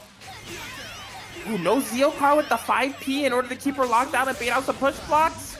Maybe I'm just a greedy man. At the very least, thankfully, Yosro made Sonic-kun spend 3 meter on just lasers that just ultimately got blocked. So definitely worked out in the favor, and actually might be killing the S for it. There it is, active switch. That's gonna be cross slash. It only costs 2 bars to party, as it'll just be solo heart that they have to deal with for now. Level 3 resonance. Good throw. Sonic-kun Not looking too good right now. Most likely has one more chance to make something happen here. Has to block the VZO. But I imagine Yoso just wants to keep... Yeah, definitely just keep this heart in jail as long as they can. Oh my god. Wake me up. Wake me. Okay, we're out. In the meter, trying to get a little bit of chip with 2B, unfortunately not working out. Trying to call something out, but unfortunately no dice, and I think that might be Curtains and Yosro. Not going to save this quite yet. Okay. Takes it 3-2 over Sonic-kun in one hell of a set. Indeed, indeed. Yusuru able to make it happen. Just cleaning up as the set went along and really able to impose their will on that Adachi Narukami. Now, granted, I think they played it relatively close to the chest. So safe. We saw so many pullbacks on the pressure sequences that you would expect. Kind of trying to bait a super that never really came. But I think what was good is that they didn't let that moment linger for too long where they were baiting. And ultimately, Sonic-kun was staying super patient on those sequences as well. Even though they weren't like opting to reversal with super, they were still down backing. So then Yusuru would just like re-engage, keep the pressure going, and either find a hit or make it evolve into some type of Zeo situation or something. So good stuff. Good luck fighting Hilda. Losers finals. That was all just to determine who can get to the losers finals, and then it felt like a losers final set in itself. But we still got more BB tag to play. Yeah, definitely. I think with that last set, I didn't really see a lot of opportunities where Sonic-kun was doing some of their usual stuff. I definitely feel like they were playing more reserved, or a little like. I don't know if this is the right word, but I the way I'm observing is a little scared because they weren't going for a lot of their more risky options or more like reckless options, but still safe. You know, not that set. I don't think I really saw their usual like 2-3-6 super with 6P in the back.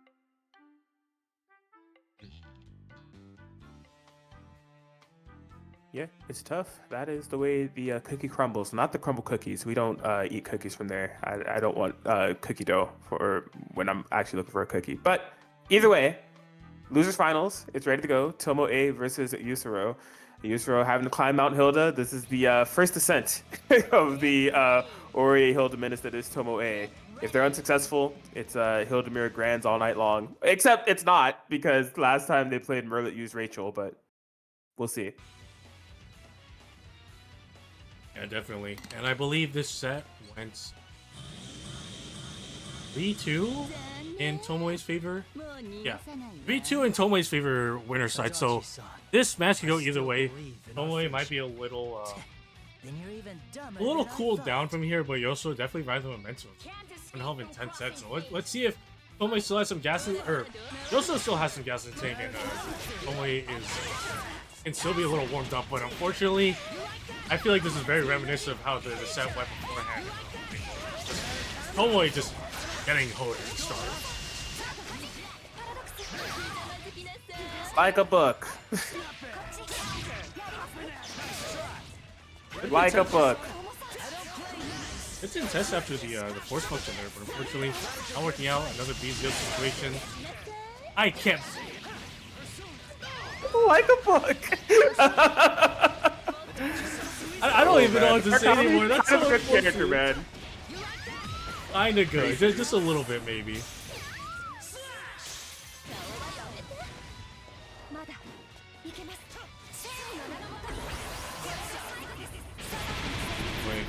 Just trying to bust out super just to try and get some breathing room to make something happen, but still, if anything, pretty terrifying to deal with.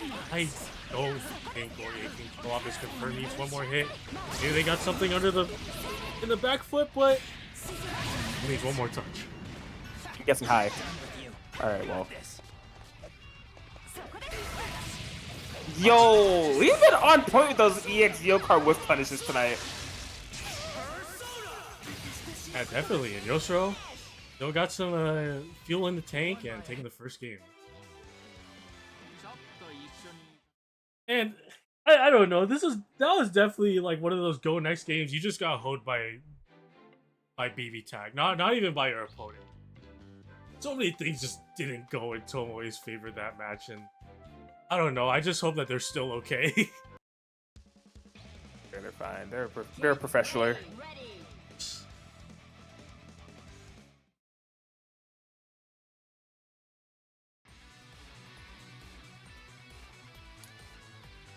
But yeah, gonna have to find a way to navigate out and not let Yusuro have free reign from the beginning of the match, and Adopt Narukami does the Adopt Narukami thing. I still believe We did see Tomoe show 7JC as a round start option in one of these previous sets. It's something that can be good against Adachi. It just depends on how aggressive they play it out.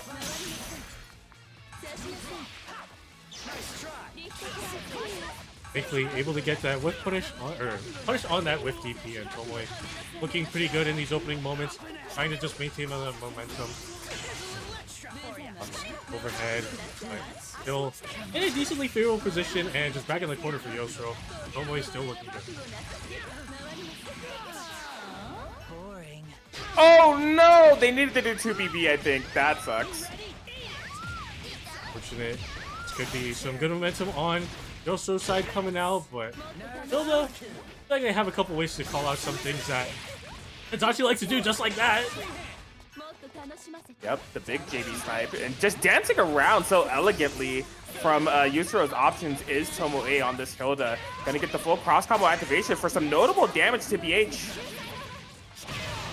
Not going to kill just quite yet, but going to spend the meter regardless, just to really just get maybe just a tap on the ankle to kill. Catch flinching, but Tomoe not looking too good. Yeah, needs to prioritize maintaining the 2v2 at this point. I gotta imagine the Axe Switch coming here shortly. No! And you have no burst available? Uh-oh. Alright, there's the raw tag. Just get Ori in there, at full health, able to make something happen. Good time to burst, just right where the 2B can take effect then. Really trying to make something happen, and Tomoe, or Yoso, really recognizing when those force functions are coming out and just contesting it with the right counter. Yeah, probably gonna be double cross slash. No, didn't want to opt for it. And yeah, man, yeah, just meaty assist. Stay safe on the point. Do that DP. Right, and keep it safe, and able to get it confirmed. Called out the up back from that as well, and able to get a full combo. I don't think dead just quite yet, but just another safe jump, and he's got one last chance. Okay. Push block on 2A, run under. We're chipping away. Yeah, you can't do the pinfall because of that super right there, actually, which is used to try to interrupt the gap. Full ticket to right this time. Yusuro attempted one of those DPs. No dice. Very awkward ankle for Hilda to confirm, though. Oh, just a little too late, a little too far for that to connect, but Tomoe getting chipped out. One touch situation for both sides and a good DP. Oh, he took like 60% in chip. Like, oh, there. Oh no!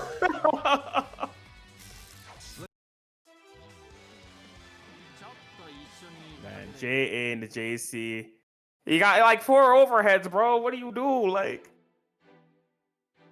Hope, pray. I don't know. It's really unfortunate there, especially because that wasn't a true combo, and Tomoe just unfortunately at third overheads. Yosuro. Set point. yeah.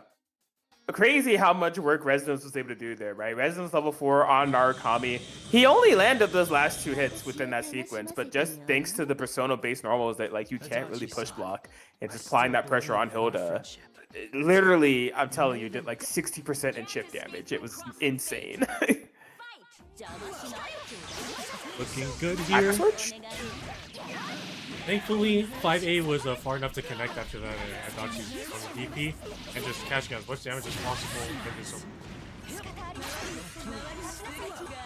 Ooh, good block on the App Switch overhead. Knew that that's what was coming. Okay, Narukami bursted in here. Just a super deep run into just a grab. Successful, but Yosuro trying to just maintain some momentum back in. Oh my, unfortunately the Persona just body block and said, "Get down, Mr. Narukami." Okay, man, finishing the string unblocked ends up paying off as a frame trap against Adachi, but just runs straight into the 5A. No burst available. She's gone, I'm pretty sure. And with DAC available, single target. That's curtains for Aurier, all up to solo Hilda now. Yeah, not the most ideal circumstances. We're gonna be knocked down. Narukami, shoot him if you got him. Resonance activation. What's the play? Push block? Happen here, gets clip low. Preferring the super, yeah, just enough time to do so, and just I think at this point, I'd imagine Tomoe would like to go for chip. I think it's just needs to get as much damage as possible. Try and maybe force a 1v1 situation. Not working out there. Oh, up at JA! We're trying to be burst. Yeah, just straight into super. Well, let's see. Yeah, you need a little bit more. Why? But the JA works out, and another situation. Hilda and Narukami, but unfortunately then did it connect? Good DP. They believed. Oh my god. Oh, the 2cc on whiff. You know, I actually really love that play from Tomoe, because I'm pretty sure that Yusuro is sizing up for another one of those EX Yokar whiff punishes, and I think they probably got clipped out of their input thanks to Tomoe not just doing 2C but doing 2cc to extend the range. That was Gigabrain. Yeah, no, I agree. That was really smart, because I'd imagine, as far as I know, when especially on whiff, you don't really see a lot of Hilda 2cc.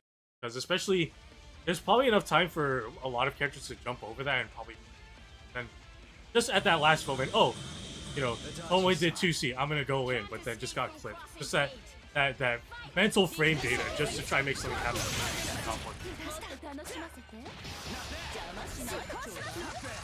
Go check 5P 4-7 situation. Time to guess, buddy. Just a 2A check. And keep it simple. Or if 5PY. Working out, but just gets clipped low by the Yokar, and that's definitely going to send this over into the corner. Not looking too good, but just gets out of it. Oh man, probably trying to keep it burst safe. I feel like that might have been a little bit. Yeah, you can't do that. You can't do that. Can't do that. You can't do that in this matchup at all. Unfortunate for Tomoe, all up to solo Aurier this time, and only level 2 Resonance has to eat a Bizio after the Resonance fall in. Oh, don't forget, you're here forever. Miss based on the timing of the throw there. Tomoe just trying to make this happen by any means necessary. A kill on Narukami could be massive. They got the 2-way check, but did not put anything behind it. Not working out. Yeah, not wanting to deal with the plus frames after that EX Divine Thrust on block, and just bringing the Adachi, who's healthier character here. Tomoe trying to make something happen here.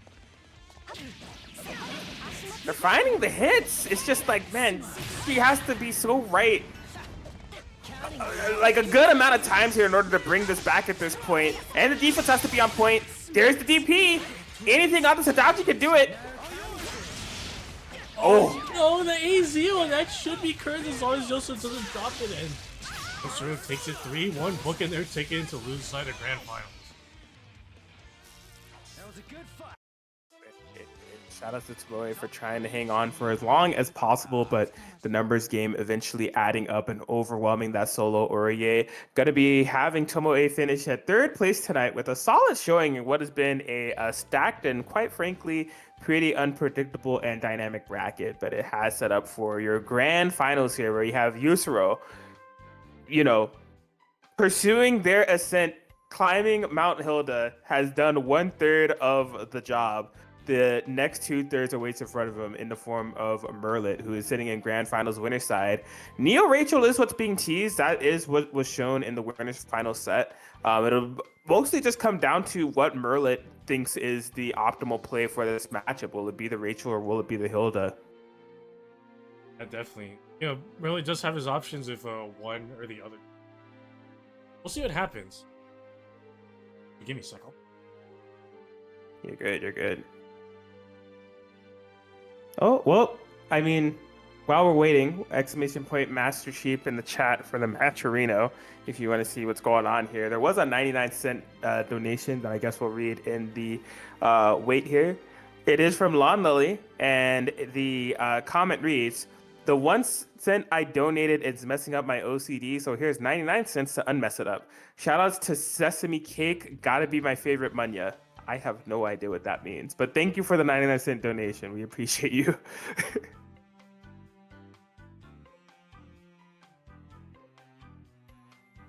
I'm gonna Google this. Sesame Cake.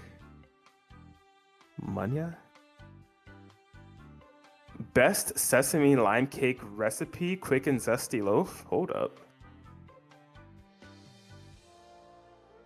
This is definitely not it, but it is now.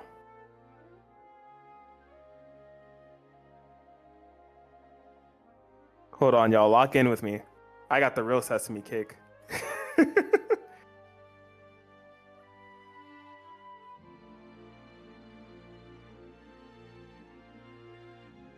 A sesame lime loaf cake? Oh, I guess it's like, I don't know. I'm not a big fan of lime in my desserts. Like key lime pie. Lemon is different. Lemon meringue pie, lemon meringue slaps.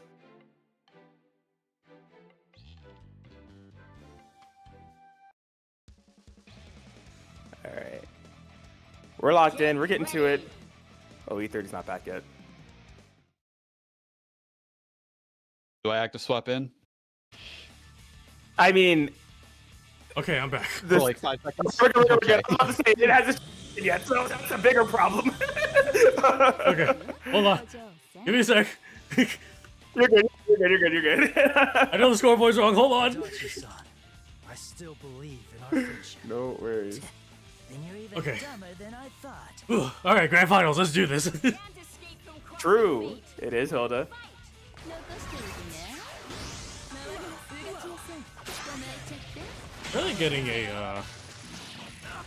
a pretty good start, but unfortunately not getting a full confirm off the combo and just Yosuro trying to get some momentum on their side.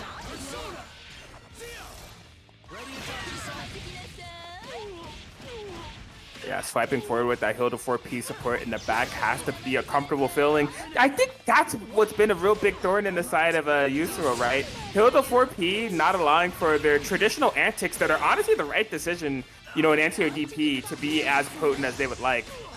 Ooh. Oh, he's out of here. First safe. Make something happen here. And yeah, Merlin's just been really good about, as you mentioned, especially that Hilda 4P, it's just like the big equalizer, the big stop sign in these matchups that Merlin has played so far in. Yosuro needs to find an answer for it. There is some nerdy stuff that happened there. For those that don't know, Hilda 5A, and I think by extension her 5P, has a sour spot hitbox that actually corner steals. Like it snatches you out of the corner, it has a vacuum effect. And Merlin set that up to hit meaty that would allow for that Neo cross up. That was very, very difficult to block if you're not a knower. Get ready. They just got a lot of good stuff. Yeah. Hilda champion, pretty good. A little busted, if you will, but nonetheless, Merlin looking good. Only needs 2 more games of Grand Finals. Yosuro has to beat Merlin to a 3 out of 5, reset the bracket, and do it all over again. Let's see if Merlin can just get some of that momentum and just not have to go to a Grand Finals reset, if anything. Yeah. What is I think this is just the way that Merlin plays, and I'm just now noticing it. But like super cross combo reliant for like basically everything. Like it's like call Neo, activate cross combo, play neutral, set up a mix up. Like right there, the moment it's available, that's exactly what they're looking for. It seems like Yusuro has more control over it. So now we're seeing the other side of that equation. You know, you don't have burst available, but just solid defense is what you have to do to wiggle yourself out. Definitely. Really, getting a nice opening though, trying to even up the life totals. Looking Having Yoso the sound switch me getting the opening as well, but a burst going unpunished as well. But really, fighting back hard. That was disgusting. No! Cross up low, and it's not over yet. Fry, you little brat. How about you, buddy? Damn. OU is the name of the game, and Merlit taking down the Adachi. On the solo Narukami, but not looking too good. Won't be able to kill, but I can imagine some kind of cheeky reset's about to happen, or just sandwich it. No, the second hit. Damn, bruh. The 2-0 or Merlit is like that. One game away from being your WNF Online Edition BBTAG episode 37 champion. ちょっと張り切りすぎじゃん。 Episode Adachi 39. pulling up to McDonald's fries, you little brat.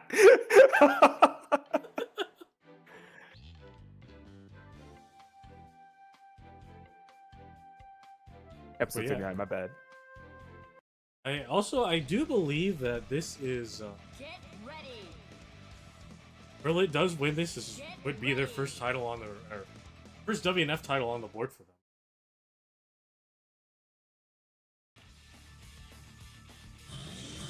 Big plays, big plays. I mean, they're looking just phenomenal, to be honest with you. Oh no, happy birthday on the round start. Yusuro was trying to get something started. Zio not quite having the spacing in order to do so. Working out. I'd imagine they wanted 4P there, but trying to go for a blockable, but enough time to jump out. Yusuro trying to make something happen here. Pressure's on, but can't get out of the corner just quite yet. Yeah, I think that was an execution flip on the attempted unblockable. Followed by, I don't know if that was the raw execution or an execution flip there from Yusuro. The challenge, it is going to be... Okay. I actually don't know if that was a punish. I think Adachi was safe, but Yusuro just challenged, so... Oh boy. Fall in pain, and it hits! A little snipe, and yeah, bringing in the healthier characters. Just don't want to lose someone here, but... Happy birthday, but unfortunately no assist here to extend the combo to kill the Hilda, and it's to stay alive for a bit longer. Dude, the Persona displacement from Yusuro was so smart there. Just letting the Persona linger to counter call the Hilda 4P. I'm loving it. Ah, damn, I'm only saying that because gamers have brought up McDonald's. I hate it. But anyways, happy birthday! Yusuro is going to be able to get a game. Trying to make this reverse sweep happen. Getting that 2-for-1 combo right there as Yosuro stays alive in this bracket.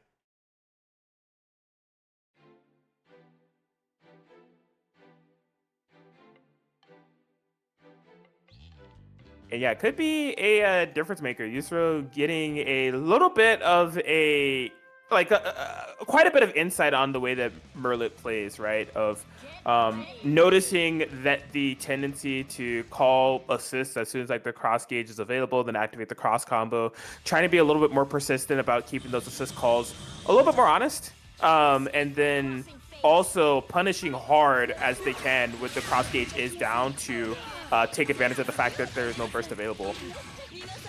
Yeah, definitely. It worked out pretty well for them, ultimately, as they get a game on the board. And I think the name of the game for Yoso is just like keep pressing that issue and exploiting when those moments that they are they're out of cross gauge, like right here. Or at the very least, making it so that Merlit is using their cross gauge on Right, or even meter on push blocks, whatever it has to be. Locked in the corner, Fuzzy Wuzzy. Oh my goodness gracious. 2 bars are gonna get built straight into the gravity squeeze. Is it the resonance version? Not quite, so it's not gonna kill.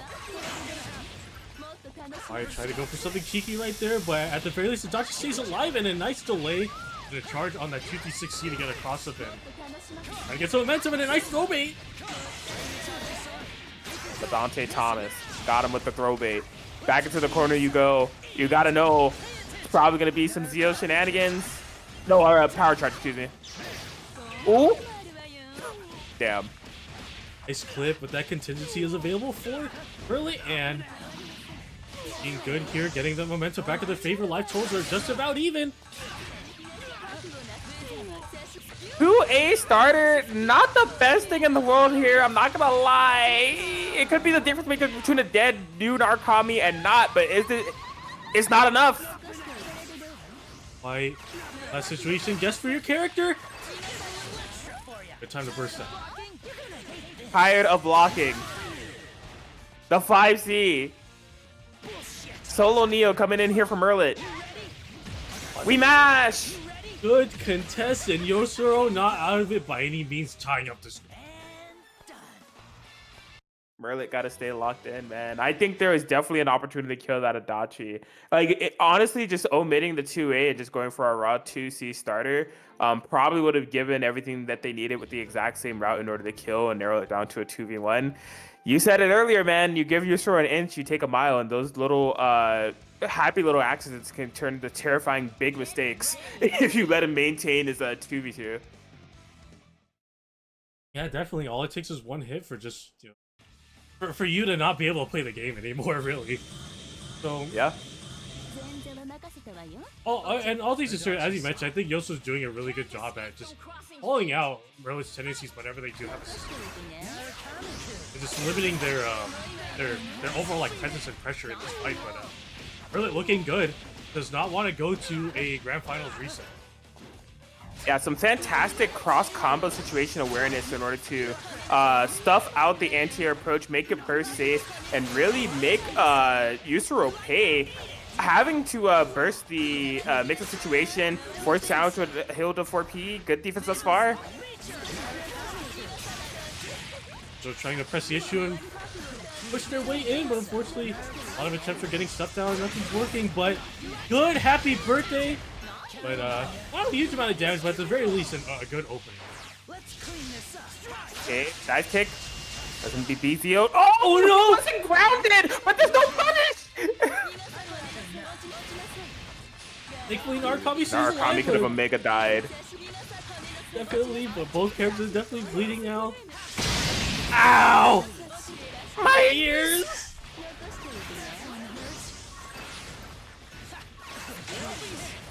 Oh man.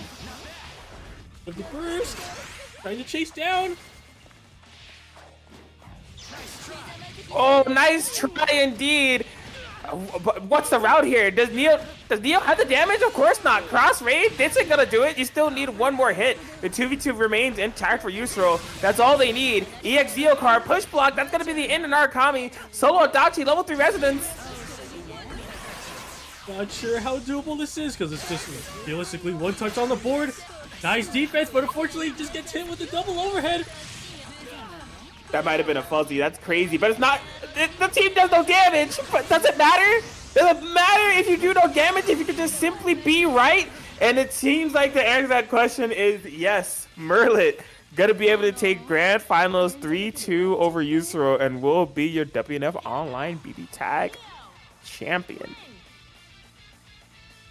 Excellent work to Merlin. Honestly, like I remember their first time showing up for bracket, and they were really eager to learn the game, and just throughout their not only WNF but eventually. It's really nice to see someone who is like who we've known for like no more than a year, and just been